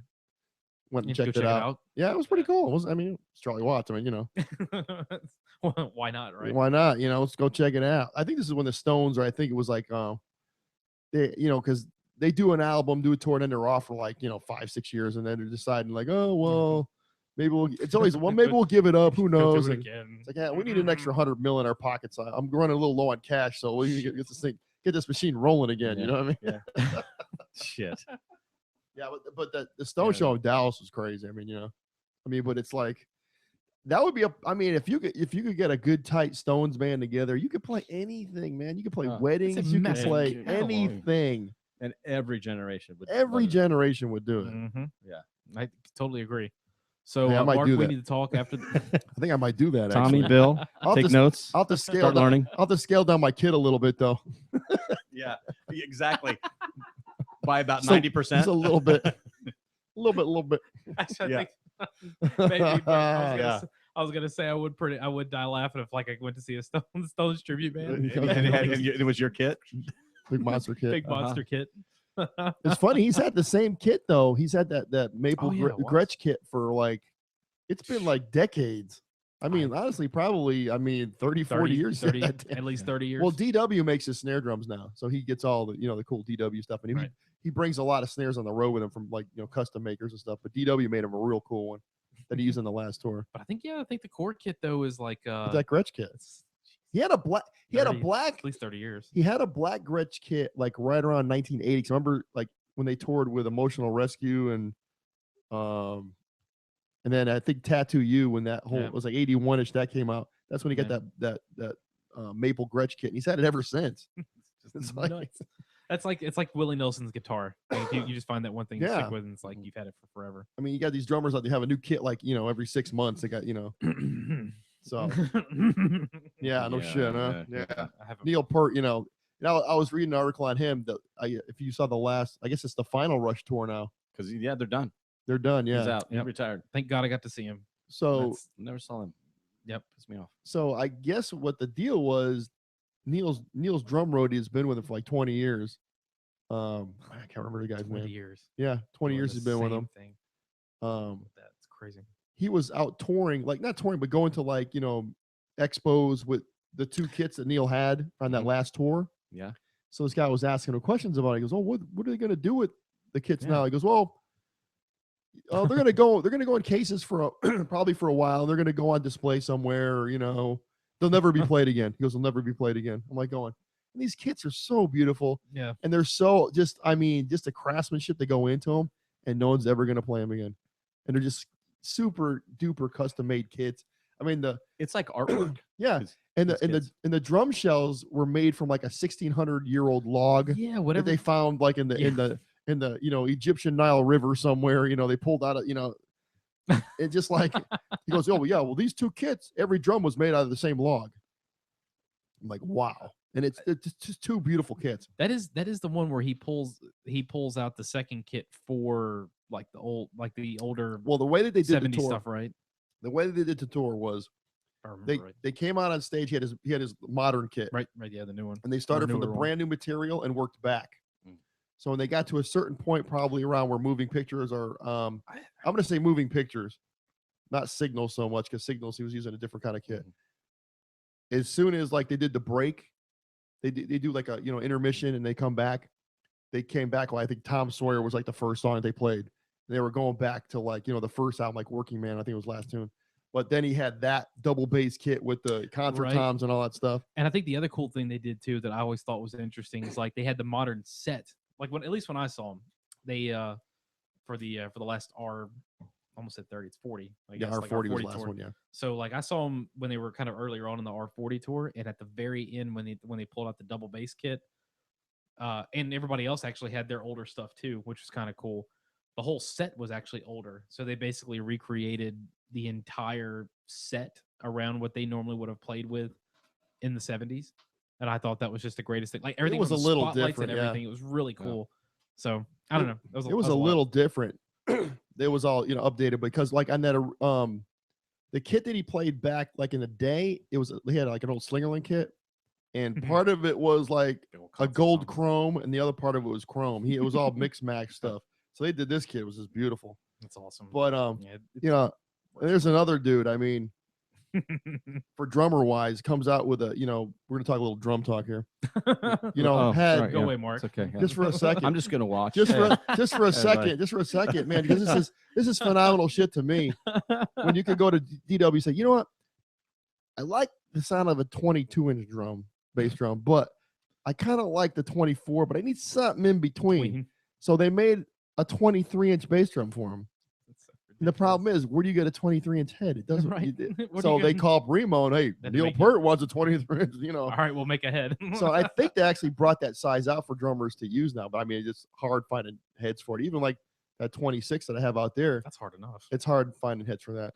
I usually order them online when I was buying stuff for it. But That's so weird. okay, we get back to normal That's, stuff now. that's okay. That's like a cannon head out there. Well, 26. I wanted to do 28, but it was like, Well, I can bring it back around that way. I don't kill Mark here, but like it's so the kit I play now is a Gretsch kit. I've never had a Gretsch kit before. This is the first time I've had one, and it's a 20x20. So I used to have a 22x22 back in the day, but that was a little much, and that's hard to bring in clubs and stuff because it's ridiculous. But it's the first time I've ever had a 20-inch kick, and it is it's very, very cool. Yeah. And the guys we have that help us with sound and everything and whatnot, it's different, but it's interesting and helps cut with the band and stuff. So Sounds great. yeah, and it sounds good. I mean, everybody's got really cool stuff though, like Mark's guitar, for instance. I mean, if he could ever learn how to play it, it would be great. But Fuck. yeah. And I'm here. Yeah, we just fucking threw you I under the know, bus. and I'm here. And with that, if you're a guitar player, please call Grant up. They need to do guitar player. Yeah. Bobby's got the Well, phone right here. Mark doesn't know what's going on right now. He's cut his mic. I cut his headphones off. He doesn't know what we're talking about. But everybody's got really cool stuff, and that's something where I've been in bands before where like certain people had, certain pieces of gear that you're like, man, I don't know if it's gonna make it through half the year type of Duct thing. tape and stuff. Right? It's like, oh man, but it's I'm in love with it and I've used it for X, and I'm like, man, I don't know if it's gonna make it. And then like sure enough, you go to the show and it's like, oh, it's done. Like, man, I was trying to tell you. Night. But yeah, Mark especially is but everybody's got really cool stuff. Well, although It's there very was a cool great drum a couple of gigs ago. We were playing, and we're the way we set our set list, like in groups of 3, right? Like you go 3 songs and we'll take a breath, take a drink, talk. So all of a sudden we're getting through songs like, what the fuck's Grant doing? Oh. All of a sudden he's down there, his pedal, like the Broke. spring post, and he's like down there on the ground doing stuff. I'm like, all right, now we got to start telling jokes and shit now because we got to figure out what's going on. And that was kind of a mess. Bobby, you'll appreciate this. Yeah. What happened was the spring on. So I play with double kicks just for. Oh, you got 2 kick drums? No, just I have Well, two. I have 2 kick drums. I only bring one to the shows. 'Cause why bring 2? But I do have 2 kick drums with the kit, but I only bring one. But I have double pedals, Right. and they're speed Cobras because they're my favorites. But the main pedal spring broke. Like I'm talking, I've never done that before. It just snapped, and I was like, that's interesting. So I didn't have time during the set. Again, like Mark said, we don't take a lot of time. We mow through stuff. We don't hardly take breaks. Right. And I was like, what am I gonna do? So I was like, I guess I don't really have much of an option. So I couldn't fix anything. So I think I played the rest of our set, and I can't remember how long it was, but I had to play it all left-footed, which is weird. Oh, yeah. And That's what I would have done. And yeah. by the time it was all over with, because again, we don't take breaks. Yeah, we're like, you don't got time, Grant. We got to go. Yeah, we got songs to play. So Yeah. I'm just like, I keep rolling, and by the time it was over with, I'm pretty sure my left leg was twice the size of my right one by the time it was all over with, because that's not something I would normally do. But you wouldn't have known though, man. Didn't miss a beat. But yeah, to that point, like that was. See, what you need to do is start nuts. practicing that every once in a while, just in Yeah. case that Yeah, shit so- happens so, again. yeah. I'm too lazy to do that. I'm just too I don't lazy. even- Fuck I don't even know what practice is. But Practice? Right. right, talk about And practice. it's really funny because like these dudes that like you think they're phenoms, for drummers, and they're like, and they practice all the time, Of course they're phenomenal, but one of my favorite drummers ever, and you hear this name, you're gonna go, but he's probably one of the top 5 guys on the planet, Steve Smith from Journey. Yeah. Sure. Dude is Yes. ridiculous. Yeah. Jazz drummer, just Dude, yeah. phenomenal. Vital And they information got is amazing. and they got him back finally, and they've wanted him back forever. He's a phenom, and when he's not on the road, every Sunday he plays every day for like an hour or whatever, but Sunday is just totally Practice day. practice practice the day. whole day, and he works on the simplest shit. I mean, it's like he has his own channel too, Yeah, Steve. Yeah, and there's some of the stuff on there is just like real simple, but it's like he'll start just doing eighth or like quarter notes, going to eighth notes, going to 16th notes, right? You go back. Then again he goes, over. okay, now I want to do 30-second notes. 30-second notes. He's just like he's talking while he's doing it. And I'm just like, oh, Jesus Christ. And then he could add this over here, and he's over here just talking, and he's looking at, he's pointing at the pictures on the wall, and then he's goes on. You bring your right foot in to do this, and he's so incredible. It's like, and everybody calls him like, I think Neil Peart's called the professor or whatever, Right. but I can't remember what Steve Smith his name is, but he's like one of those kind of dudes. It's just He needs to be the doctor. no, he's a phenom. He's amazing. People don't realize how good he is, though. But that's one of those things though where like I wish I had that sort of like, well, time. I guess that would probably be another good one. But the amazing thing about that is like anybody like that, guitar, whatever instrument it is, all jokes aside, like I mean, having that work ethic. I did that with a lot of folks where they did that at the time I wasn't doing it for a living, but people I was playing with were playing for a living, and they were dead serious about it. So, but yeah, it's I wish I had some of that. If they could give me just another quarter of that talent, that would be great. That'd be amazing. I would take as much as I could get. I'll tell you, they work for it though, man. Those guys. I mean, the work that goes into be like, a lot of it's natural talent, but I mean, a lot of it is just woodshedding to no end. Oh yeah, it's 8 hours a day, man. At least, yeah. I mean, that's what you do. And the thing about it was, when they got him back in Journey, I'm like, okay, now you're going to see how this stuff is really played. Because every drummer that does Journey, they play it. But like Frank is the kind of guy, like from Jokerville, he goes in, he learns a song. So when he plays a Journey song, he's playing it like how it's written. Right. But a lot of guys, I'm not, trying to throw anybody under the bus. A lot of those Journey tunes you hear when they're playing them live, the drummers don't play them right because it's all that little simple, intricate stuff that he does that it's very detail stuff. That you don't pick up on. Mm-hmm. That's what Frank will play it like that. And, I talked to Frank. He goes, man, he goes, every time I hear someone play it wrong, it kills me. It's like such a great part, but no one will take the time to kind of learn it and play it right. You know what I mean? And that's something else that's like talking about things doing different. That's something that like I feel like this band does really well for things that I only started trying to do backup vocals while playing only like a few years ago, like 3 or 4 years ago. So it's fairly new to me. But I'll never forget like walking in the room with these guys for the first time. And man, it was I didn't expect to hear what I heard. Like it's 3 parts and different things like that. And I was like, oh man, it's great. I don't have to sing. It's amazing. I don't want to do it anymore. And they hand you a headset. Here you go. Yep, pretty much. No, we give them a mic every once in a while. It's at your own risk. But to your point of all the intricacies, right? I think it's another thing for this band. We like all the little things, right? We'll find like there's a little guitar part that might be in that you can barely hear, but it's kind of part of the song. Oh yeah. And part of being a cover band is like being pretty true to the song, right? Make it what people are used to hearing. That's like when you hear the Zeppelin stuff.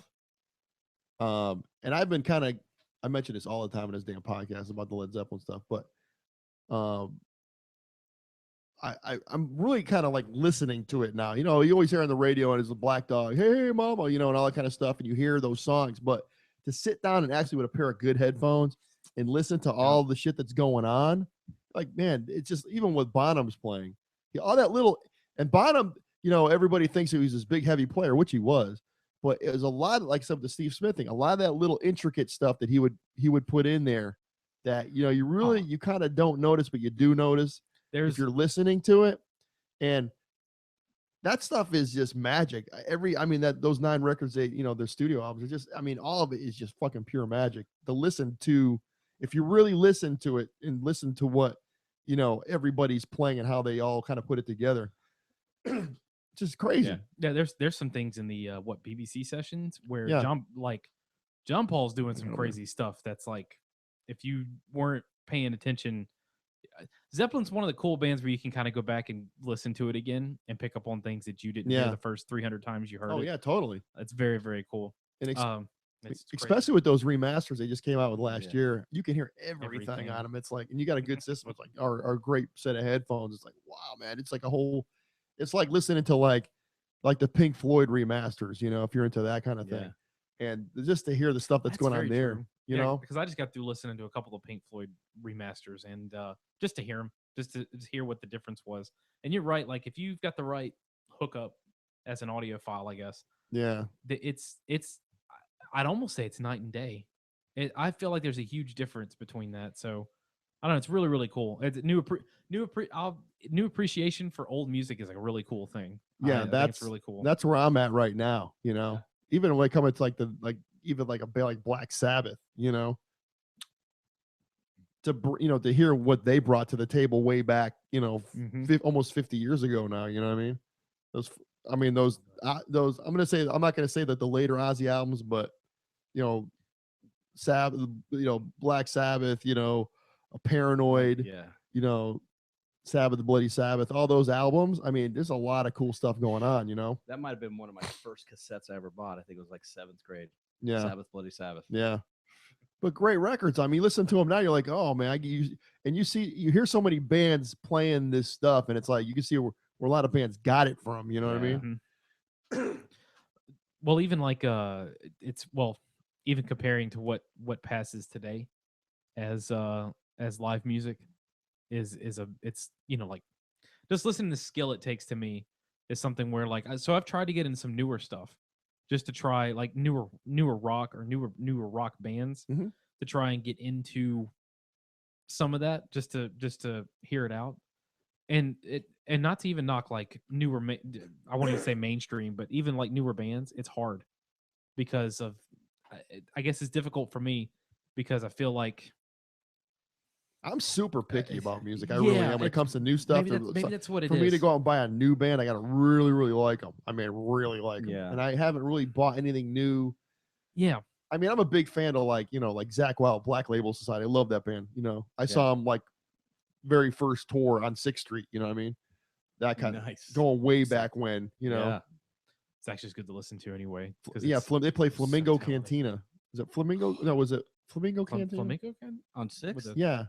Is it Flamingo Cantina? I don't think it's I got to think of it. Yeah. Anyways, but they played there on 6th Street, those little narrow. Narrow club or whatever.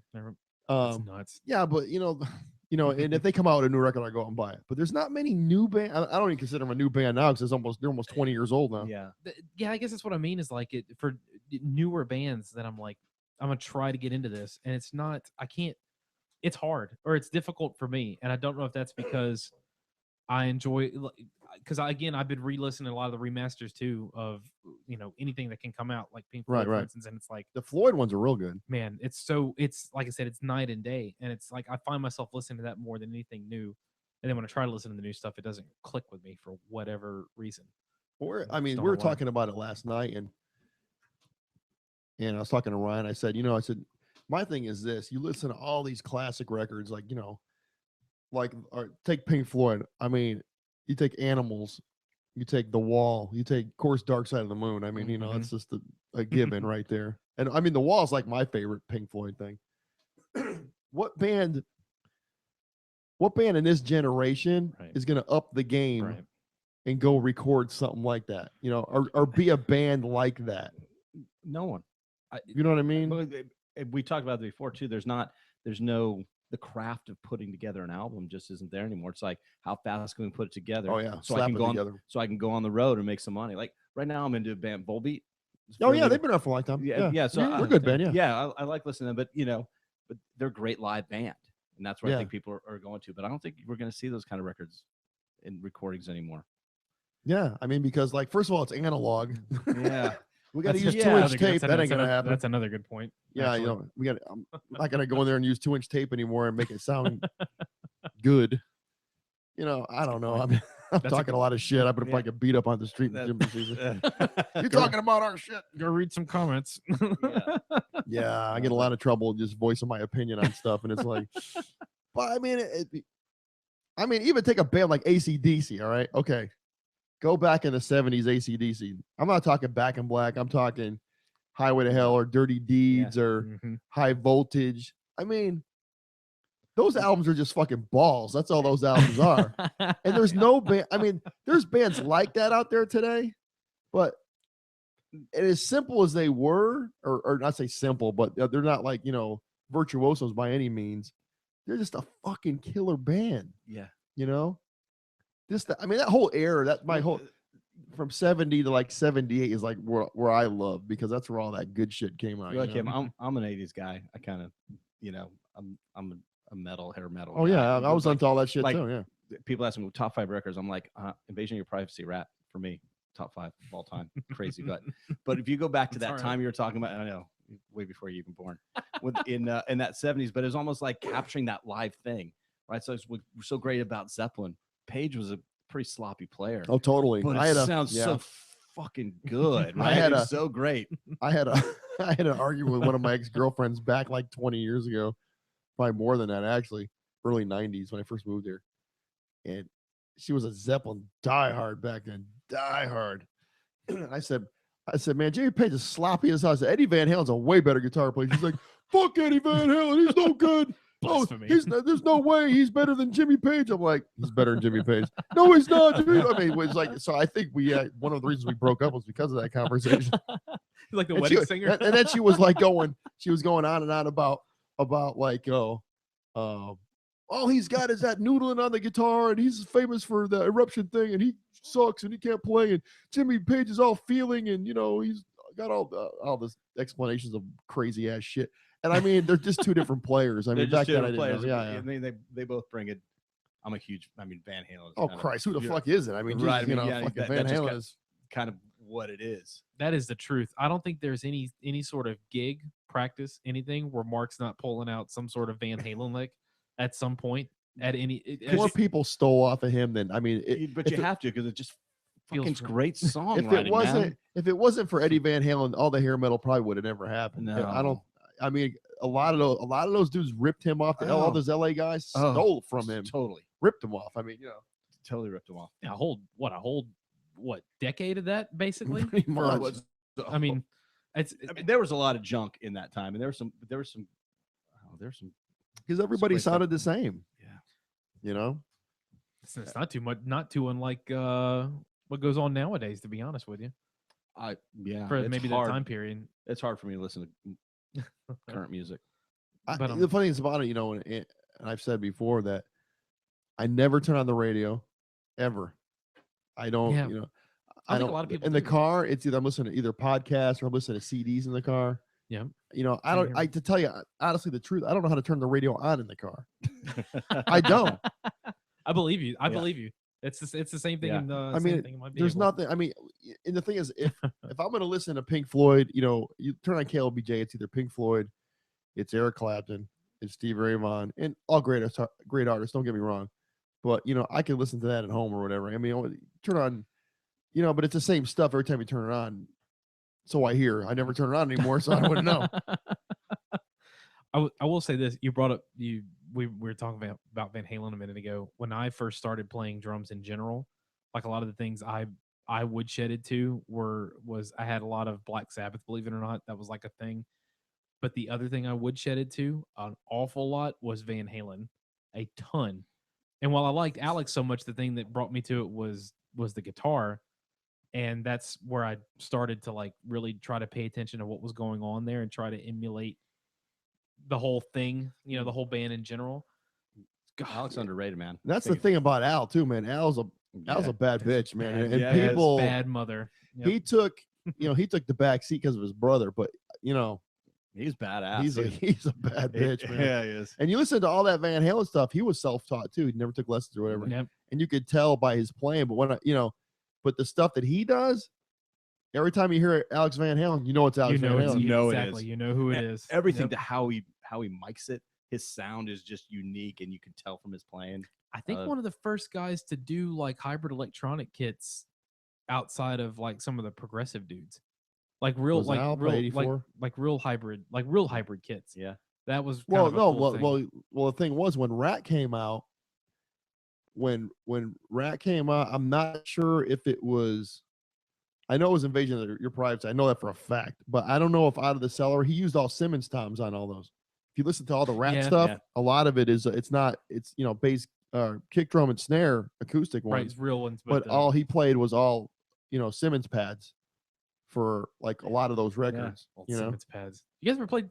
Have you ever played Simmons pads? Yeah, I had some back in the day. I remember like I remember those models, like the very first ones. Well, the very first ones was called the SDS5, and it was like beating on tabletops. Yes, and everybody was complaining about like carpal tunnel, and it was horrible. No give. And then and then they came out with like these pads were a little bit little bit padded, and then I think they went out of business right after that. They weren't around for very I don't long. think it went much Yeah, further, but I do no. remember playing on some because I just thought it was the coolest thing ever, and I just about killed myself. I was like, nope. Yeah, but now I'm they're. I done. mean, now the kits. I think Roland's got a big thing Oh, out yeah. now, and All of them are good. All that stuff is really good now, but I just remember that it was ridiculous. I don't know. I love just an acoustic drum. Oh, yeah, man. yeah. There's nothing like it's like what? Oh. Yeah, it's like what happens when the electricity goes out. What do you do then? You're banging exactly. on plastic. You know, where's the drums? Wait till the power comes back on. Oh, and I love because we mentioned we play with in-ears all the time. So I stand right in front of Grant, so it's awesome. I never even all his things are off in my monitor, but I can hear him. Yeah, because he's like right there. You can feel it. I love that. You got to just feel it. and it's just the feeling of a stick hitting a real drum or a real cymbal. It's you know, What it's you're right. Yeah. It's organic. Well, I feel like that with I mean, I'm a drummer, so the bass is kind of like that for me. But I feel like sometimes, like I've seen bands, not here, but I've seen other bands where like bass is DI only. Screw it, I'm not bringing an amp. I'll just hear it through the in-ears or whatever. yeah. And it's like There's a lot of guys that do that though. I mean, it's Yeah. convenient, but It is Plug it to the board or whatever. yeah, just go straight. exactly. It's just easy. It's just kind of one of those things where like I've heard both, and it's like I just rather would feel it, like you said. Yeah, actually, funny. When we first started playing with Bill, our bass player, he always had an amp, and that's why I kind of went to Nieder's like, I can't listen anymore to your damn bass, man. It was so damn loud all the time because he's like, I can't hear it. I'm like, damn, that's all I can hear. We laugh about that now because he's like, is it too loud? I'm like, look at him like, what do you think? So you guys all use the in-ear stuff? Oh yeah, You like it? love it. Really? Yeah, for a couple of things. I can dial it in, hear what I need to hear. Because I again the drums and the bass, I like to feel it. I like to hear what I'm doing, and then you're not tied to a spot, right? Run wireless guitar, jump out there, go dance with people if you want, and just kind of give more freedom. Dude, I like it. That is a fun thing. I think one of the more fun things that I enjoy is like you said, not being stuck in one place.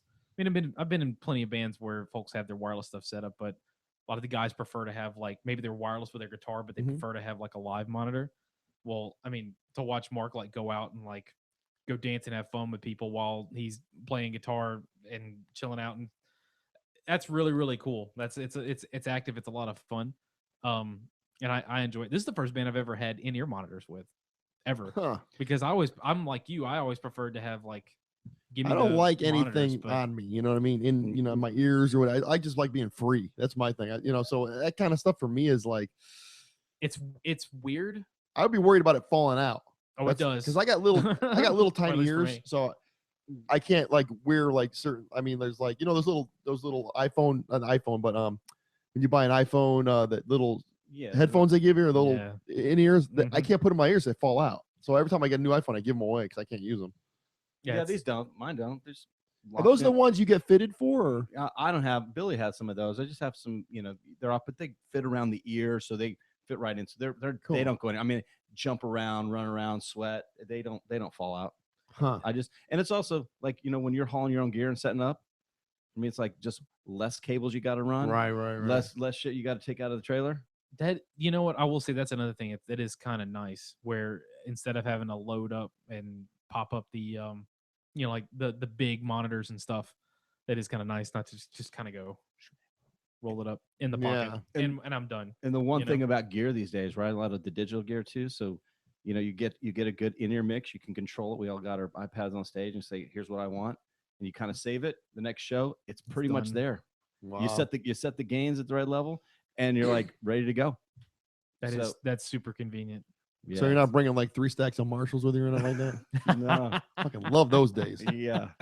No, it's another thing. I mean, I've never been hey, I need to be super loud. I was like, hey, sound guy, you need me to turn down? I don't give a shit. What I care about is how it's going out. How does it sound out there? If you need me to turn down because you can't get a good mix, I'm fine with it.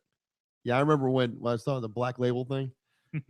they played. I think it was called the Flamingo Cantina. It was on 6th Street.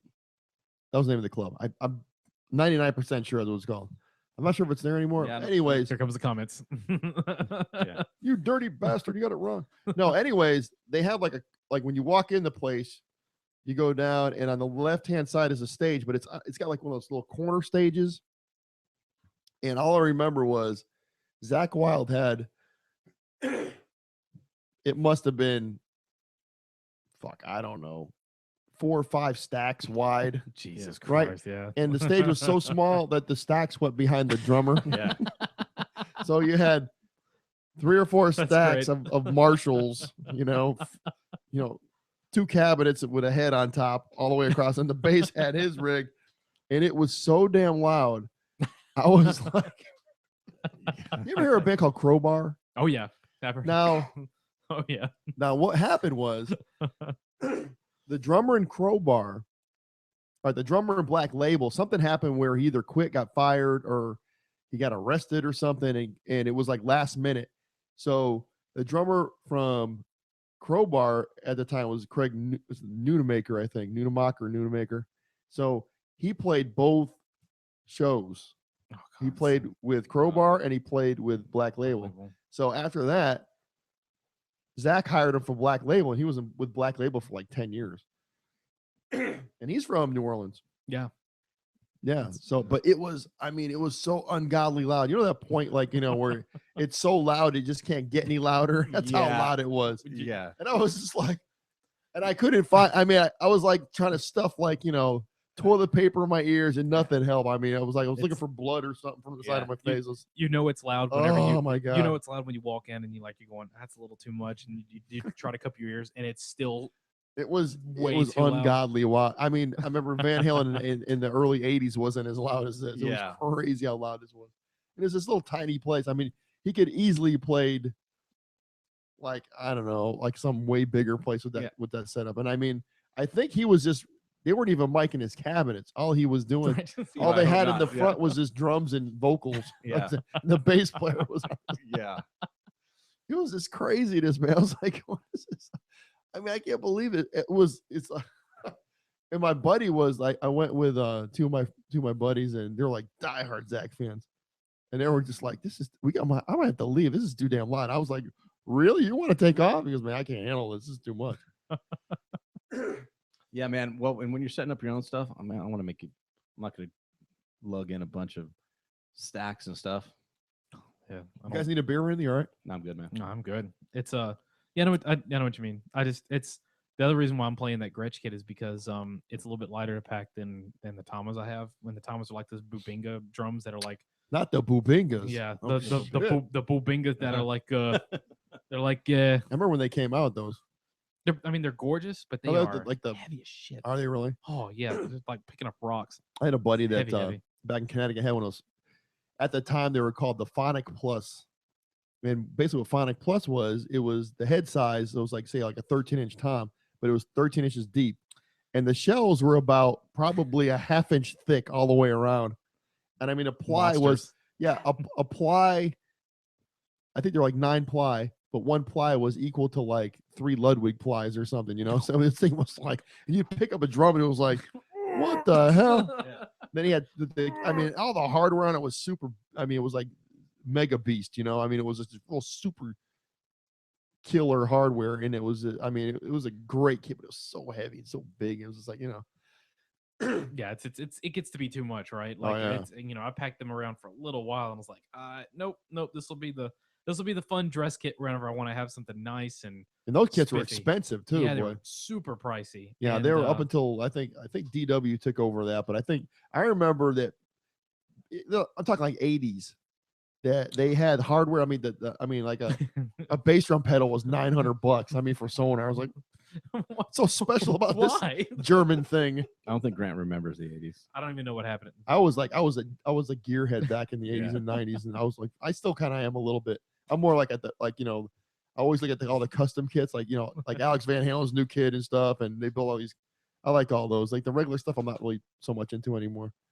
It's all different now, right? It's sort of, and so many guitars the same way too. It's There's a lot of there's a ton of drum companies now, but there are a lot of private little mom and pop one-offs. drum. There's a couple of them in Austin actually.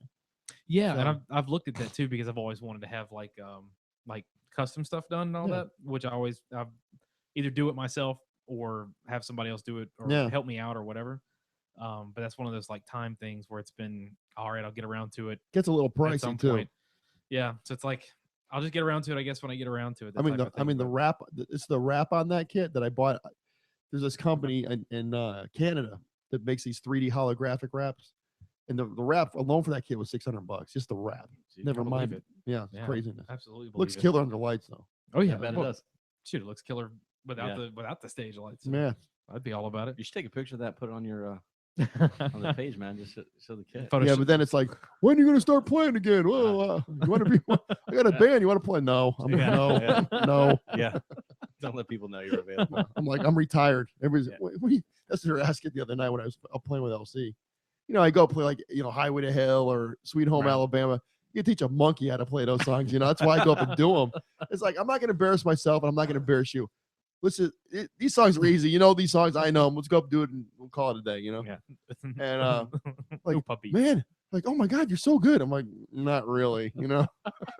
Not that great. That's like, what. What band do you play in? I'm retired. Really? Why? You're so good. I'm like, no. Really? You're retired? You don't sound like you're retired. I just say whatever. Retired. That's what I tell them. Better way to go. I got a podcast so I hand my business card. Here There you go. Yeah, go listen to that.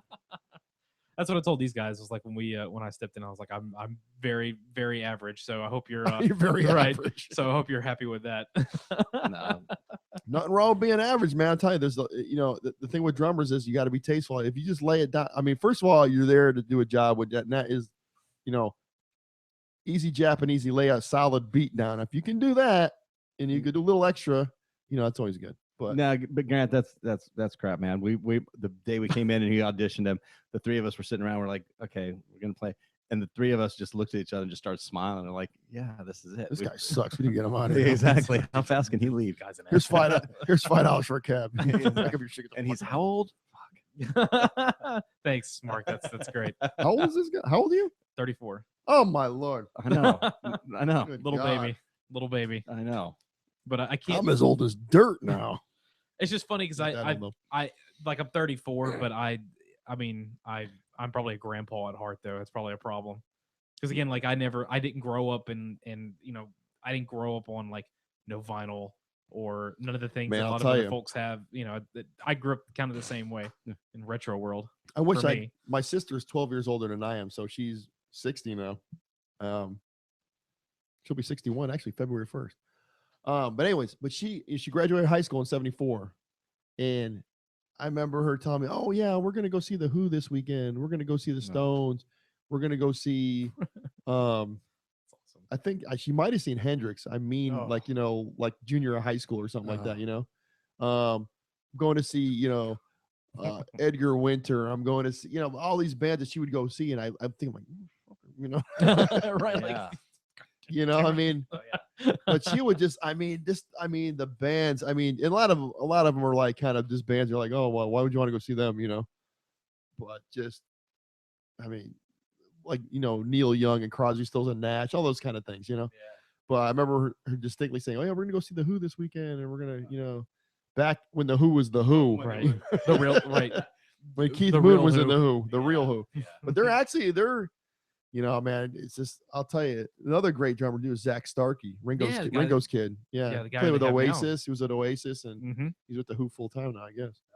And he's great. Oh, he's phenomenal. Absolutely great. That's what they were saying too. It's like when the moment he stepped in back of that kit was like having Keith Moon back, because they had Kenny Jones right after Keith Moon died, and Kenny Jones was like just a regular. He was just like a Charlie Watts kind of a drummer, just laid back and just laid a beat, couple fills here and there. Keith Moon was all over the damn place, And that's what the Who was, Zach's more bombastic, I think would be the term. He's a great drummer, Absolutely. He's phenomenal. That's what we were talking about last night. We're talking about because Sammy Hagar's got that new band. It's called The Circle. Yeah. With Jason Bonham and Michael Anthony. I think Vic Johnson's playing guitar with them. Yeah. I think so. From the Wabos. It's like supergroup basically is what it is. Yeah. Supergroup. But I'll tell you, man, Jason Bonham is just. He's a machine. Have you guys ever seen that Zeppelin thing, the Celebration Day? Have you seen that? I haven't. Well, they did No.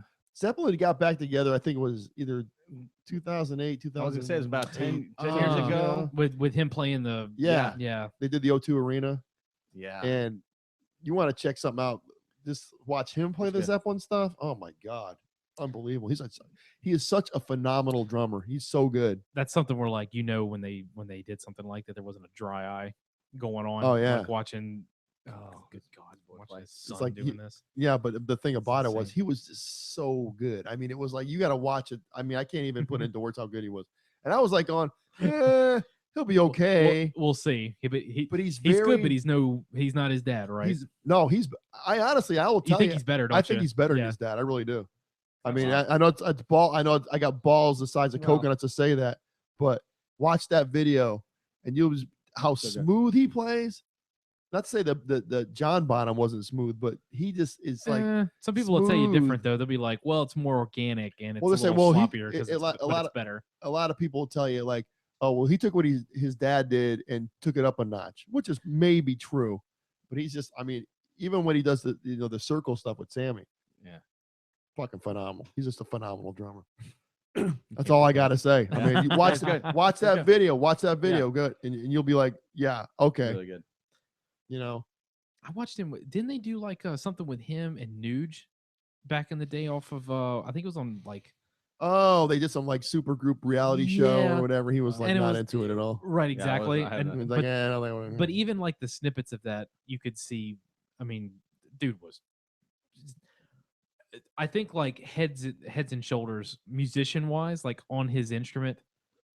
I mean, not to knock Nuge or anything, but I think Mr. Bonham there was a little further ahead. it was like on, Sebastian on Bach singing with instrument. him or something like that. And Yeah, I it can't remember was- who it was. Yeah, it was horrible. I just remember it was, It was so bad. horrible. It was bad. Because that I was just- Bach when he wasn't Bach anymore, right? And Nuge kind of like, because they had somebody, and I can't remember who the other guitar player was, but I'll never forget this one scene where like they're trying to like write one of the songs, Oh yeah. and I think they had like a metal guy or something as like the other guitarist. I wish I could remember who it was. Oh, no, it was Scott Ian Ian from from Anthrax. Anthrax. Yeah. It was, Yep. it Scott was, Ian, it was yeah. Scott.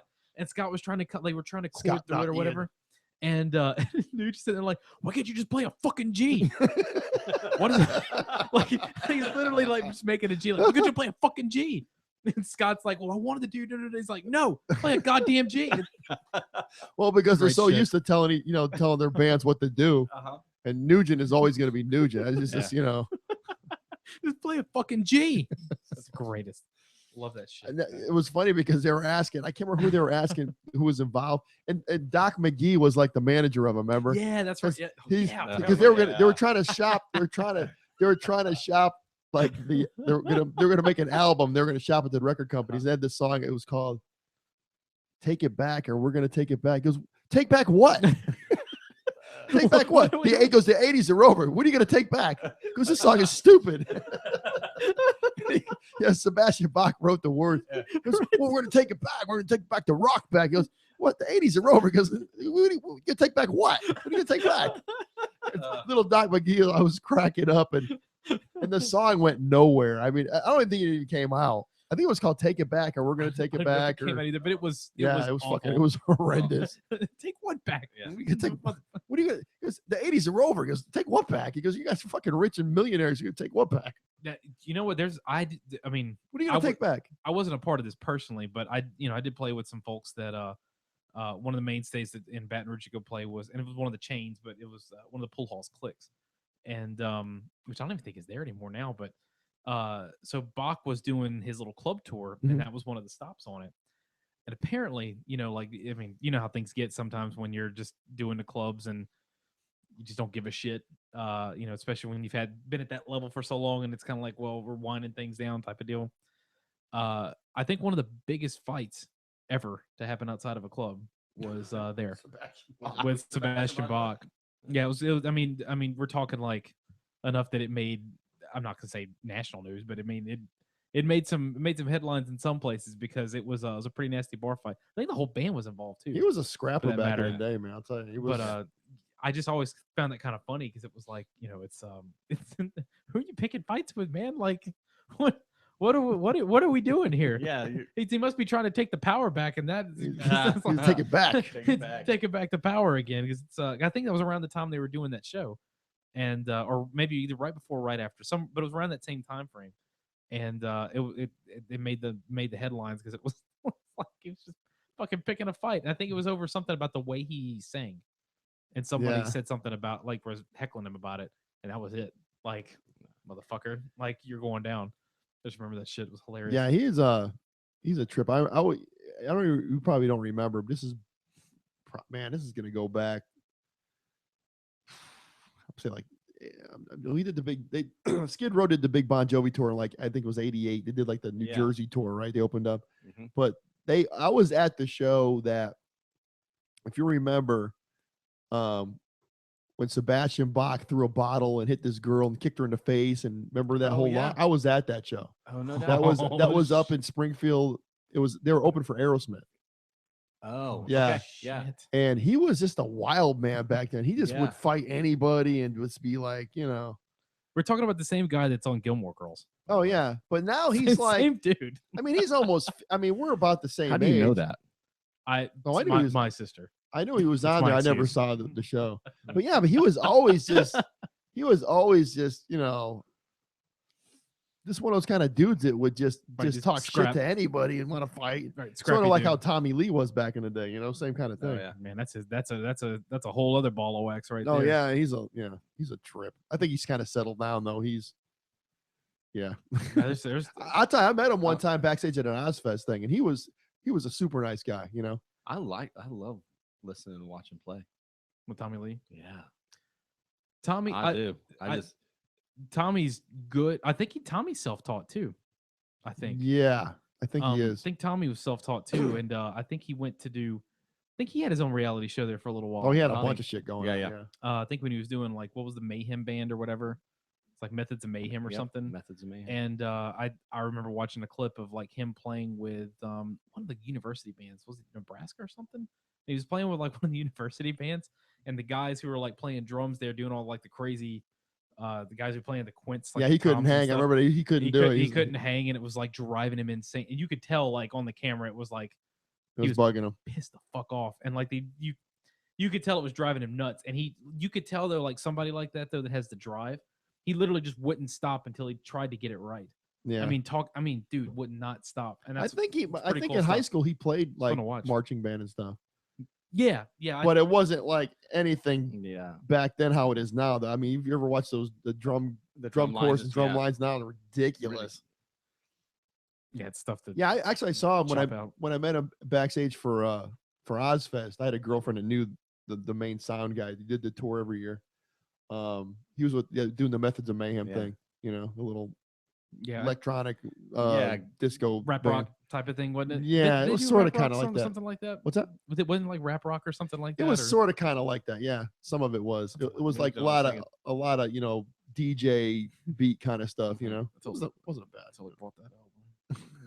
I think I got both of those albums actually. I totally bought the first one. I know that. Yeah, the second one was they had another Methods of Mayhem album, but there was like a gazillion people on it. It was like Tommy Lee, I think, played drums on one song or something and sang on it. Tommy Lee and Friends. Yeah, that's what they should have called Tommy Lee and Friends. Yeah. No, but I remember seeing we mentioned the Rat thing. Yeah. I'll tell you, this is how far back I go with Rat, okay? This is how far back I go with Rat. He's gonna be like, you motherfucker. I saw a Rat. The first time I saw a Rat, okay, now Motley Crue just got off the road with Ozzy. They did one of their last dates. It was like one of the last dates of the Shout at the Devil tour, right? Okay. So now, like 82, 83? Yeah, right. They play the same Coliseum the Aerosmith gig happened at with Sebastian Bach. And Rat was opening. Out of the Cellar just came out. Last gig of the tour. Yeah. That's awesome. Yeah. That's in the last gig of the tour. Awesome. The last gig of the tour. They did like it was like maybe 5 or 6 dates because it was like the Ozzy tour was over. They wanted to keep going, I guess. Yeah. And so it was them and it was Rat. And I remember Out of the Cell, Round and Round, just hit like the radio. Oh yeah. So that's what's that? 84 maybe. Yeah, it was like right before that. Yeah. So and then I saw every tour pretty much after that, up until I don't know. I think I know I saw Invasion. Maybe saw the Dance tour. I'm not sure. Was it Dancing Undercover was the next one? Yeah. And they kind of like imploded pretty much after that. that. Yeah, and then it just became a disaster. And then then there were the 2 Rats that were traveling. There's still 2 Rats, I think. I don't know. Bobby Blotzer's got one. Yeah, there's still 2 Rats, right? Yeah. They're I don't know. they're split rats. Yeah. Brett a McCormick bad explained it joke. to me last time he was up here, and because when they played Cedar Park Center, they had like this, like, the 80s glam metal festival or whatever the hell it was, and all these bands that played. I think they all played 15 minutes apiece or something like that. I don't know. But Bobby Blatzer's rat was Bobby Blatzer and then 5 other dudes or 4 other dudes.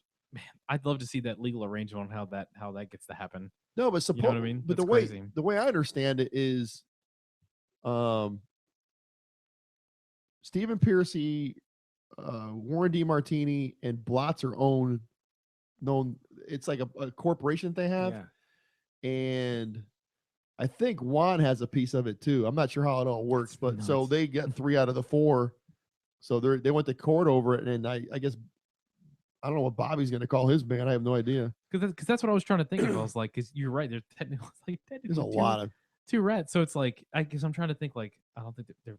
I mean, no other major band I can feel like had like Queensryche did that. Queensryche. I was just well, yeah, it's true. Jeff Tate and 4 other dudes. That's what they should have called it. Exactly. Jeff Tate and these guys. It's so weird to call it Queens. And then now they're calling it Operation Mindcrime. So it's like, yeah, whatever. That kind of makes me sad.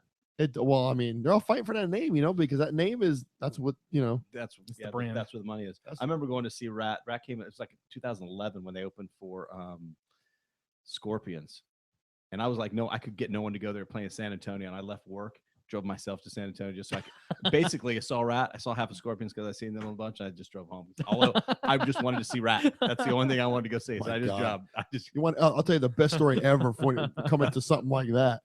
And you guys have listened. You probably heard the Metallica story, right? Yes, I've heard the Metallica story. You told the me Metallica story? Yeah. That's a ball buster right there. Yeah, we go up and I'll just tell a quick story. Oh my God. I tell this story to people, and like people, the Metallica people will come and smack me in the face. 84. I'm gonna say it was 84. It was Metallica, Wasp, and Armored Saint. And we were like big Wasp fans back then. Blackie Lawless was the dude, man. Yeah, it was like, and Metallica was sort of like, I mean, is that Ride the Lightning? I was gonna say that was Ride the Lightning, right? No, that was Kill 'Em All. Kill 'Em All. Yeah, it was Kill 'Em All. Okay. And Metallica was like, they weren't part of the hair metal scene at all. They were something else, So I didn't know who they were. I had no idea. So that night, Metallica was headlining, and Wasp, went on second. So we went and saw Armored Saint, which is cool. Saw a Wasp, and we're like, "You want to stick around for the next band?" Nah, fuck them. We went home. Yeah. Fuck this. Well, we want to listen to Metallica or whatever this is. I don't listen to that. Fuck this shit. We're leaving her out of here. Yeah. Totally 100% true story. Couldn't make it up. But then I did see him like a couple of years later on what was the Injustice for All was when I saw him on. Yeah. That was badass when they had the lady that was all and all fell apart. That yeah, would be so good. Man, I'll tell you what. But at that same place was a place called the Agora Ballroom. Saw some killer shows back in the day there. They would have there would always be like these three band bills, and they were all headline bands. I remember one of the best ones was what the hell was it? It was Accept, Yngwie, and Loudness. Nice. Yeah, the Japanese band Loudness. Oh yeah. Oh my God. So that makes me wonder, like when you have like 3 bands like that pop up in there. I mean, did you have to like rip off an arm and a leg to go, or was it like 10, how much 15, you paid? $10? Oh yeah, $12. I remember like let me tell you this story. It's a quick story. I don't mean to interrupt you. No, go. Like we talk about ticket prices, right? Yeah. Okay. So for Aerosmith on the Pump tour with Guns N' Roses opening, $12.50. Fuck $12.50. Like what? Rolling Stones, 1981, Hartford Civic Center, $15. Yeah, dudes. And people complained about it because it was $15. Because you look at ticket prices now. That's ridiculous. It's fucking crazy. That's why I can't even go. And I remember like back 87 seeing it was all the height of that stuff. So it was Poison open up for David Lee Roth was one of the tours. Oh yeah, it was one of the tours. It was or maybe Bon Jovi too. No, who's the other hair? Oh my God. A whole bunch of them. Yeah, no, dancing on the car song. Oh my God. Oh, Here I White go again. Snake. White Snake. Yeah. Crazy. Mr. Coverdale. But it was like, I think I paid like $12, Yeah. and I could like throw shit onto the stage. It Oh, was so yeah. close. It was Dude, so I mean, crazy. but I remember for those in Connecticut, there was a Hartford Civic Center. There's a New Haven Coliseum. New Haven was like really. If you ever seen the Van Halen Live Without a Net, yeah. Yep. Yeah, that's where I it was was. at that one. That Oh, was the come on, 5150 tour. Yeah, that was in New Haven. So you had Hartford Civic Center. I have that Yeah. DVD at home. New Haven. We had, VHS. if you really wanted to go up north, like to Springfield, Mass, and they had some good shows up there. I saw a ton of shows up there. Didn't get into like the Meadowlands down in Jersey too much. We didn't do any of that. Madison Square Garden never didn't do any of that. But that's where our little thing was, those 3 arenas. Where was I going with this story? I don't even know. Oh, but anyways, the prices and stuff. Oh. You would have like 3 different what you would do back in the day. You would sleep out on the side of the building where they sold the tickets, and there would be parties. I don't know if they did it down here at all, wherever towns you guys grew up in, but ever had their radios blaring and fucking smoking weed and drinking and whatever, and you would wait, and it would always be Saturday morning. It would Saturday morning at like 8 or 9 or 10 they would go on sale, right? So you get there Friday night, you just hang out all. You would I'm number 1 in line. I'm gonna get the best tickets or whatever, So you go in and they'd have this. It was called Ticketron, and you'd had a little screen, and he'd have a map of the arena and have all the seats, the thing. So he would type up how many tickets you want. 1, 2, okay. He goes, well, what price range you want to do? You want to do 550, 650, or 750? It would be like maybe 750, 850, 950. I never really went to many 950 shows. It kind of capped at 850. No, seriously, it'd be. But I remember 550, 650, and 750 for a lot of those shows, and then the places sold them, so they would go, okay, well, we got 2 right here. You want these? Oh, those are good. Okay. And he'd print up the tickets. They print them up, and they would charge you $1 a ticket for a service fee. And that was it. No taxes. That was it. And you would like it. They had these little places, at least where I was like in Tower Records or something like that. They had them all over the place. Yeah, they were just like, you go to the record store and like there'd be like the kiosk to buy tickets. Yeah. I remember getting into trouble. I don't know how many damn times I walked to this music shop and sleep out overnight, or like leave, go 4 o'clock. And where are you going? Oh, I don't know. I'm heading over to Joey's house or whatever. Exactly. And my mother would be like fucking fuming. Oh yeah. And then she goes, well, I'm going to hold these tickets. I'm going to hold these tickets until the show. Okay. No, that was my grounding, or whatever. I'm still going. So, but man, you're talking bills like, fucking Van Halen and early Van Halen, like the real deal Van Halen. Yeah. Right. 750. I mean, fucking Ozzy and Motley Crue, 750. I know. It's like now you can't go to a show for like under $100. Not even $100 is in the bleachers. I know. You're like, you're in the nosebleeds. You're touching the top of the arena. The only good deal like is now at Coda when you can sit out in the grass. I took my kid to see Van Halen for like $30 a ticket. Yeah, those aren't bad. It's not bad. But you go see most places, like I'm not going. Ridiculous. I'm not going. I'm not going to pay $75, $100 to sit at the other end of the arena. Well, it's always like, okay, you have the ticket price, right? Then you have the service fee. You have the service fee. You have the venue fee. You have, there's like, 3 or 4 different kind of fees on them. You know what I mean? It's like you just the tickets are like $35 a piece, but you add the fees on, they're now 80 or whatever 90, it is. Yeah, the fees are more than the actual price of the ticket. Right. So can you actually go out and buy? Like say I wanted to go to HEB and buy tickets. Can you do that still, or? That's a great I don't question. know. Because like it's a Ticketmaster world now, right? I mean, Well, like No, I think HEB it might be. Yeah, I think Online. HEB has those.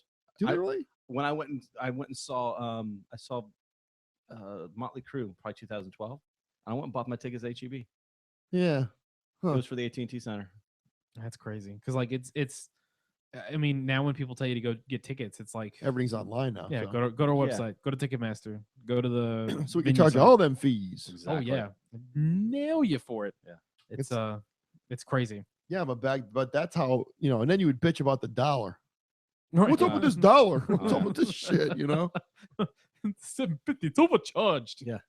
Yeah, I remember I had a buddy that And I had a buddy that would he was a Rush fanatic.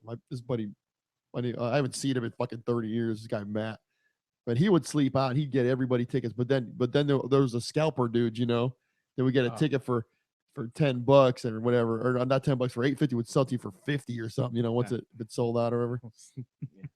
I remember seeing Rush at the back then. I saw like Rush like once, and I think it was Grace Under Pressure. Oh damn! And it was like $7.50. Yeah. I'm trying to remember who opened up for that. Oh god, I was gonna say, were they headlining at that point? oh yeah, they were totally headlining. That was way after Moving Pictures. A couple albums after that. That's because they were doing this. It was after Signals. Stuff. That was the album after Signals. Gotcha. Oh. Because I was getting confused with Power Windows. That's what I was getting confused. Oh, with. they were headlining ever since then. Well, who was opening for him then? At that time, who opened up for him? Yeah, who opened? Like who was doing? Oh my god! I remember Mr. Big opened for him for a while. They did a bunch of stuff with him. Mr. Big, God, that's oh my god, it's a band. I mean, even though, like I said, I'm 34, but it's a band. It's funny because there's a guy from Connecticut that was in our scene. He plays drums for them now. Get out of it! No, seriously, yeah, they're still going, right? Yeah. It's just not the original. Well, the drummer, Pat Torpy, he's got like MS or something right now. So he comes out when they go tour. He comes out and plays like one song or something. He can't do a full tour. So this guy, I'm not gonna call him a buddy. He's an acquaintance of mine back there. He was in the band scene, and he was Matt Franklin back then, but he's Matt Starr now. And okay. He played. It's a better band. Matt Starr. Yeah, but he played with Ace Frehley for a little bit, and then he kind of bounces back and forth, but he does mostly the Mr. Big stuff now. That's really cool. The funny thing about it, back in the day, he had this hair that was like down to his knees, and now he's like totally shaved bald, and he's got this little Fu Manchu mustache. That's the exact opposite. Yeah, but he was a great drummer. He was so good back then. I mean, in order to get a Mr. Big gig, you got to be good. You can't suck. I mean, because there's a lot of stuff going on in Mr. Is the rest of the lineup still the same? Yeah. Okay. I don't know if they kept the bass player or not, but that's. Oh, Billy Sheehan, he's still there. Yeah. Yeah. It's the original lineup. Gilbert. Yeah. Damn. Paul Gilbert. Yeah. I guess. Yeah, because Paul's still. Yeah, I guess so. I just didn't realize. Yeah, I didn't realize they were still doing the same stuff. lineup. That's why. Yeah, they probably. Well, because they go to Japan, play like 4 nights at the Budokan, sold out, and they come here and they play to like 12 people, downtown. Yeah, that's sad. Mr. Who? Japanese appreciate it more. Oh yeah, the fucking Japanese love American bands. Like good American bands, they love them. Oh yeah, love it. It's one of the things that after I got through, they love American cover bands. That is true. Yeah, trippy bands too. They like. No, because my buddies in Encore went over to Japan twice. Yeah, they're gonna go probably a third time. Yeah, they're good. I played with Julian for a bit. Yeah, John and Julian were up here. I don't know, a couple weeks, about a month ago. Was it that long? I can't. I lose track. I really do. I think it was this year. It's really funny. Someone asked me the other day, and I was talking about this. He goes, "You go back and listen to your episodes?" I'm like, I did in the beginning. I put them up now, and that's it. Maybe when I'm 90, I'll have something. Yeah. Look at me back when I was semi-handsome. I'm gonna go look that picture up. Look at that picture. Oh yeah, that picture's. I'm gonna look it up right now. Just keep talking, and I'm gonna show you this picture. You're gonna laugh your balls off. Just with your hair? Oh yeah. I don't have man. I had the 80s hair, had it frosted. Just frosted. That's amazing. Frosted.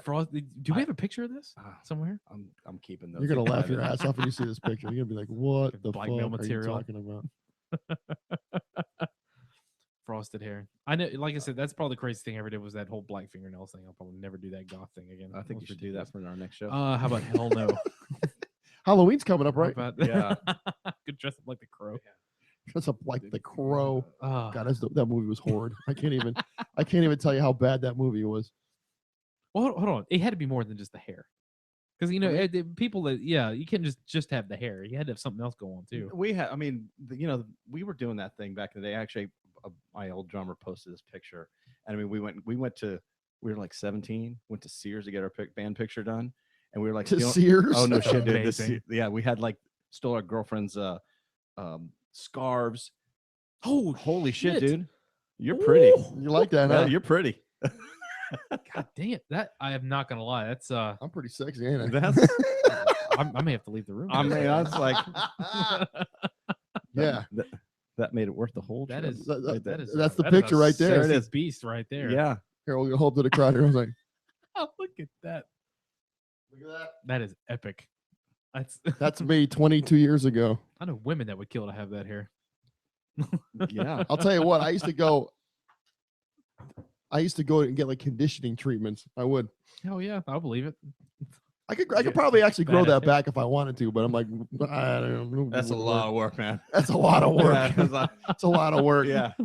my buddy Mike from Connecticut moved down here. He had hair down to like, I mean, it was way past his waist. I think mine was probably like right down to here when I cut it.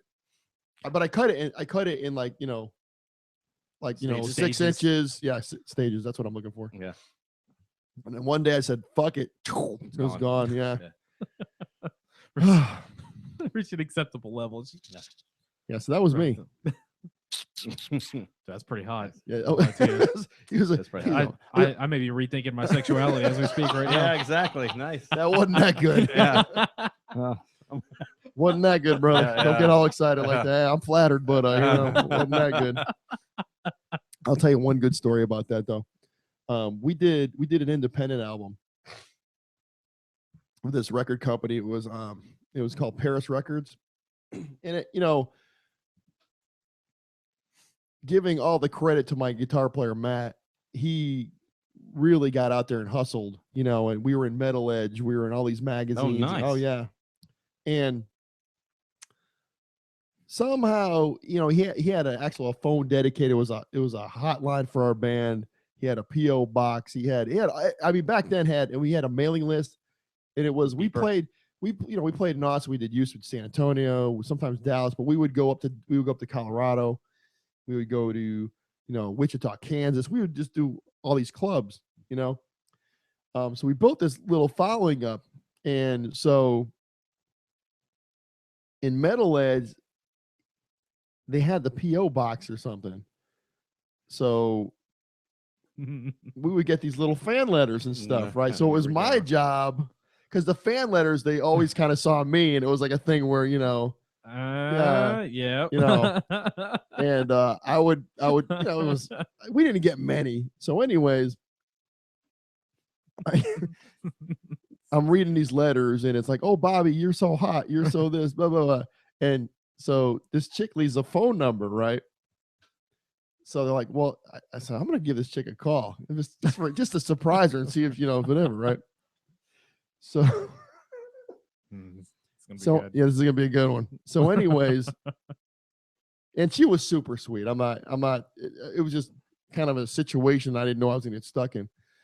So anyways, I call her, and she was, what's the word? She was handicapped. Yes. Okay. And so when I see where called this is her, going. she pretty much lost her mind right there on the spot, and she was just, I don't want to do it on here. It's just, I could do it, but I don't want to disrespect people. But yeah, she was just overelated to say, and I mean, the stuff she was asking, it was just really crazy. And I went back and told the band about it, and they were fucking dying. They were laughing so hard because it was like, almost, she was basically crying, and you hear and she was hitting the numbers on the phone, beep, beep, beep, like by accident and stuff. And I wish I could kind of go into it, but I don't want to disrespect her. I got you. That's awesome. Yeah, but it was like kind of like going, oh, okay. And it was Paige from what I remember. I'm like, Paige, and she's, I can't believe you're calling me. Oh my God, and just got real crazy, and I didn't know what to do. So on the phone with this chick for like an hour, back when long distance charges, kind of applied. But I'll tell you, I mean, for years after the band, I would still get like Christmas cards from her and stuff. Oh my yeah. God. Yeah, but we had, stuff like that happens, Super sweet though, super sweet chick. Well, it wasn't quite that bad, but I have had a few women like that in the past kind of show up Stalkers. and would like come up after like a break or after the end of the show or whatever, and hey, can you sign your drumsticks? And I would love to have one or both if you could. And I I'm have like, this, hey, you got $7 to buy these? That's Exactly, what I paid 'cause for them. like like it's not a lot, but I mean, like, it's kind of funny because it's a certain type of I hate stereotype, but I mean, it's just a certain type of person that comes up there and does it. And it's like, well, I kind of feel bad because it's like, well, this is worth shit. Like, if you really want me to, and look, I'm not lying to you, every single time, like, sign one and then like hand it out. And everybody. Dude, it's like I just gave them, 24 ounces of gold. Yeah. And they're like, oh my God. And then go to the girlfriend, like, look. And it's like, I mean, of course, this is not recently, right? This has been years ago. But it's just kind of like, I find it to be the most awkward thing ever. I It's remember very awkward. I remember back in the day, I had a story like that too. It was like, People there was a sound guy that did, I think he did monitors for Van Halen or something like that. And he had a bag full of junk, and just, and he was doing sound for us one night, and he had a pair of Alex Van Halen's drumsticks, just like this, whatever. chilling out. Yeah, and he hanging goes, around, yeah. and I'm like, what did he? Some drumsticks. Well, yeah, those are Al's. I'm like, what are you talking about? He goes, yeah. He goes, I was just, pick stuff up off the road. I mean, yeah, I was doing monitors for them a while back, and I mean, but those kind of dudes, it's just a job for them. They don't care if it's the band or whatever. He just had a pair of They sticks. don't care. I said, dude, can I have them? And he goes, Sure. take them. I don't want them. I had them in the bag, but they were actually his sticks, So I had them in my bag, and I was at a gig one night, same thing. Can I have a stick? And I pull out, I'm like, and she saw that, I remember he had these Regal tip sticks. They had Alex Van Halen green on them. And she's, what are those? Can I have those? I'm like, well, those, I don't know. But I said, so I kept them, but her boyfriend knew I had them, right? And he goes, man, I'll buy those sticks. I said, dude, just take them. I don't even want them. I mean, it's a fucking drumsticks. I can give a shit. We're good. I don't even really know if Alex Van Halen even those were his. I'm pretty sure they were. And this chick's face just lit up like, oh Like my God. like it's the And from what I heard, she made she had them framed and put them on the oh wall. my 'Cause God. they were used sticks. Yeah. Oh, look at that. What the I don't remember what tour they were from or whatever, but people go, for local bands, you give them a stick or like a pick or something, they freak the fuck out. It's like, oh my God. I think it's like half the people I see at our shows, at least. That's been shocking to me too, because again, I haven't been in Austin for that long, so I don't know what it's been like in the past, but that's always been a weird thing because half the people I do end up talking to are not from Austin. It's all like, yeah, it's a big mixing pot. Yeah, a big mixing pot. Well, what happens is a lot of them come down for South by Southwest, fall in love with the town. Next thing you know, they move here. You know, exactly. Speaking of, that's coming up. You guys got gigs for that, or you got to do any kind of outside stuff? I think we're playing down. I think we're gonna do 1 or 2 shows during that week downtown. Yeah. Get your money together for some parking. Yeah, I was gonna say, I don't know. $70 on one that I saw. Yeah. Actually, we got last year. We played down there. We played at Blind Pig. We got parking passes and that whole deal. Wow. That's well, again, like that's. I mean, just 'cause we're so bad. I'll tell you. Yeah, you guys are the fucking shit. That's why. Yeah, that's kind of why. We're fucking high. We ain't low road, bitch. We're high road. Here to get you high. Yeah, I remember I was listening to it. I was listening to Rogan's podcast, and I don't know if you ever listened to Joe Rogan at all. Oh yeah, sure. But he was talking about South by Southwest, and he was saying, he goes, they wanted me to, because like the interactive thing now, they're doing podcasts and stuff. They're doing like seminars and keynote speakers or whatever. Yeah. So they wanted him to come down here to do a keynote speech or like some panel or something. And he said, he goes, okay, this was the deal that they gave me. Because I had to pay for my own flight, I had to pay for my own hotel, I had to pay for my own travel to, and travel to for the hotel to there. They weren't going to pay me for it, but they were going to give me a pass or like a wristband for the festival. Jesus Christ, that's what he's gonna get out of it was a wristband. Are you serious? That's what he said. Yeah. Oh my, what? And he said, I just turned him down. I ain't doing that shit. You're doing that shit. Joe, go scalp it. That'll be your payment. No shit. I was like, kind of go. You think for someone like him that they would kind of hook him up? I mean, it's Joe. Like maybe hook the dude up. Hook him up, man. I mean, I met the guy, a couple of times. Well, I met him once. That's a lie. A couple times. I met him once. Does that mean we technically can say we got hooked up more than Joe Rogan to come to South by South? That's okay. You probably, it sounds like you did because he didn't come down. He said, fuck that, I ain't doing that. Yeah, I was really surprised. I really thought that that would be, That's they would kind of sad. say he's got like probably the biggest podcasts around. I mean, Yeah. downloads he's got. yeah. Dude, Joe's been doing the podcast now for how long? He's up to almost 1,000 episodes. Wow. So See? I don't know how many years that goes back. It goes back for a long while. time. And I mean, Joey Diaz he's up to almost 500. Dude, You ever listen to his podcast? I've never listened to Joey's podcast. Oh, I didn't you got realize it. he was You- going oh. that far. He's around 500. Yeah. episodes? Jesus, I had no idea. See that I get to miss out on a lot of this fun stuff because it's I just Got don't the hookup right up here, brother. There you go. Got all the intel. That's really funny because people in town. I mean, we got to wind this down. It's getting Yeah. we're like almost 2 hours and 20 minutes already. It just Nice. blows by. Yeah. When I first started doing this, the first episode, Brett McCormick comes up with Bill Ferguson, and Bill Ferguson, I don't even know what a podcast is. What am I doing? I have no idea what this is. So he didn't get the gist of it till I put it up on YouTube, not YouTube, but Facebook Live. He sort of kind of got it, but in order to see it on iTunes that's how he got it. I'm like, oh shit, right. look at I'm on. this. It's Yeah, like now it's on the like damn internet. Okay, I'm on the see the fucking cool. I mean, it looks real the cool when logo it's on up it there and- and shit. Yeah. I don't know if you guys Awesome. subscribed at all or no. Yeah. Oh Yeah. yeah, absolutely. So it's you get the logo, like it looks, it's the real deal, right? Yeah. It's on there, downloadable. It's the real and- deal. Look at that. Look at that Yeah. bad boy, huh? Exactly. Look at that shit, huh? It's beautiful. Fuck, that's some That's what- fucking fangs right there. That's You know, I give that that's some fucking things right. I- I give that 5 cobras up God right damn there. it, you Yeah. beat me to it. Yeah. Damn it. I was gonna push it out. 5 raging cobras. Yeah. Ooh. 5 raging. 5 raging cobras. Another band name. Yeah, I exactly. gotta exactly. come up Wait, with a that's rating system. 5 raging cobras. Your band was okay. I'll give you 1 half-mast cobra. Oh. There'll be different degrees. There'll be different degrees. Fucking That's half-mast awesome. cobra. So like Van Halen in 1981 would be 5 raging cobras. Van Halen 2016, I give it maybe 2 average cobras. Uh-huh. Yeah, So- not good. So what would you give- Music wise was 5 raging cobras. Dave, I don't know if he was.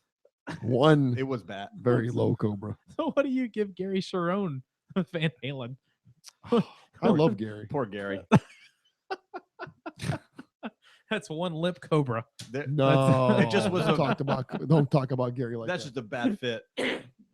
Bad fit, but man, I mean, I Gary's awesome. Van Halen's awesome. Gary and Van Halen together Just are not that awesome. wasn't it wasn't a good mix. That wasn't bad. I mean, it is what it is, and Yeah. he can say he was in Van Halen I'm- for a couple years. I'll never forget. I was so excited when that album hit. I was like, "That is mine!" And yep.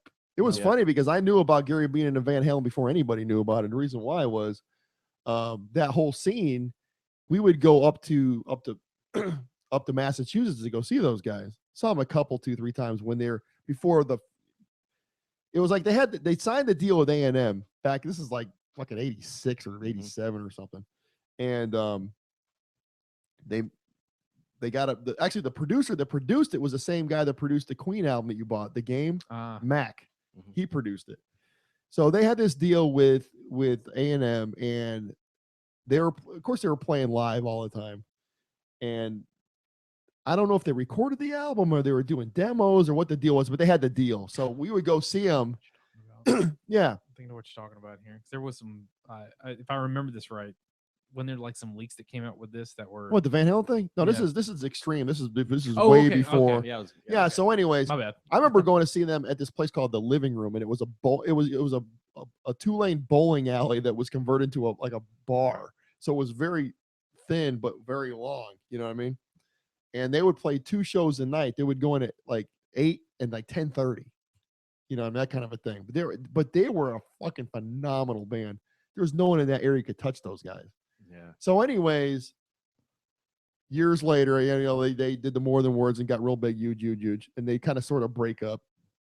Anyways, there was a girl.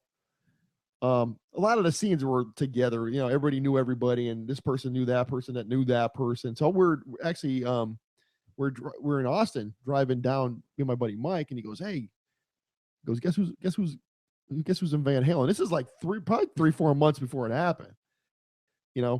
He goes, Gary Sharon from Gary Sharon. I'm like, get the fuck shit. out of here. He goes, well, yeah, well, you know, this girl's sister's dating him right now, and this is what's going on, you know. And come to find out, fucking, he got the gig with Van Halen. Yeah, Crazy. it wasn't like 3 months. It was like 2 months or a month before they announced it.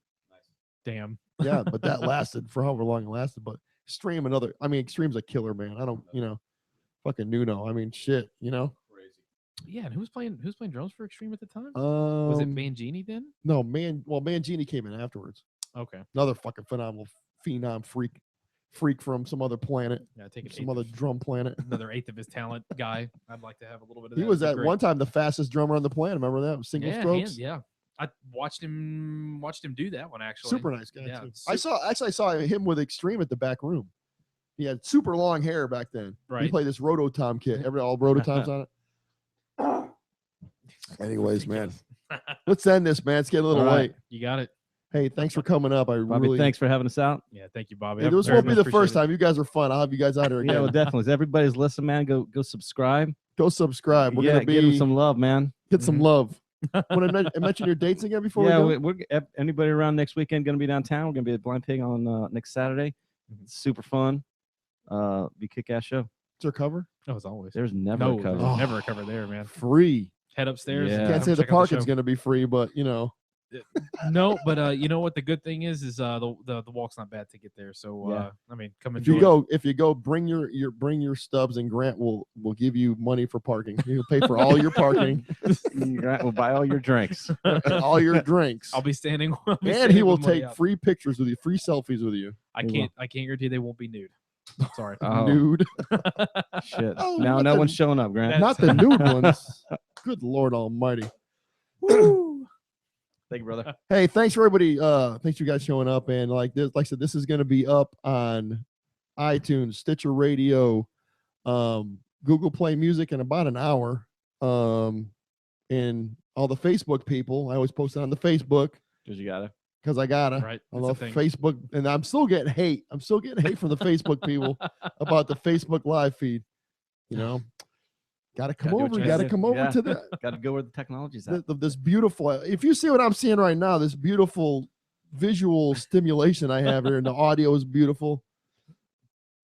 I just got to turn people. You know, turn them to the YouTube. All right, man. The quality. The quality. It's all about quality. It's all about the quality. Don't worry about the quantity. It's all about the quality. Yes, sir.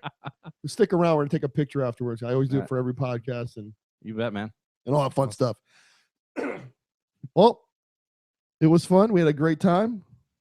Y'all want to wave? You guys got any shout outs for anybody? Want to shout out to your beautiful women or? Oh whatever? yeah. What do you want to do, man? Well, we're here. I can say my wife Jessie and my great little boy Bruce. So I'll give the shout out to them. Okay, cool. You got anything? Anybody? I got my wife Lisa, my two. I got teenage daughters. So Sophie and Piper. Your dad's killing it. I'm just gonna shout out to myself because I'm such a cool dude. I'm just kidding. Anyways, nice. Hey, as I always say, man, my phrase. This is my phrase for 2017. Do the right thing. Always do the right thing, because I know so many people that don't do the right thing. 2017 is the year of do the right thing. I love it. All right, man. We're out. Peace.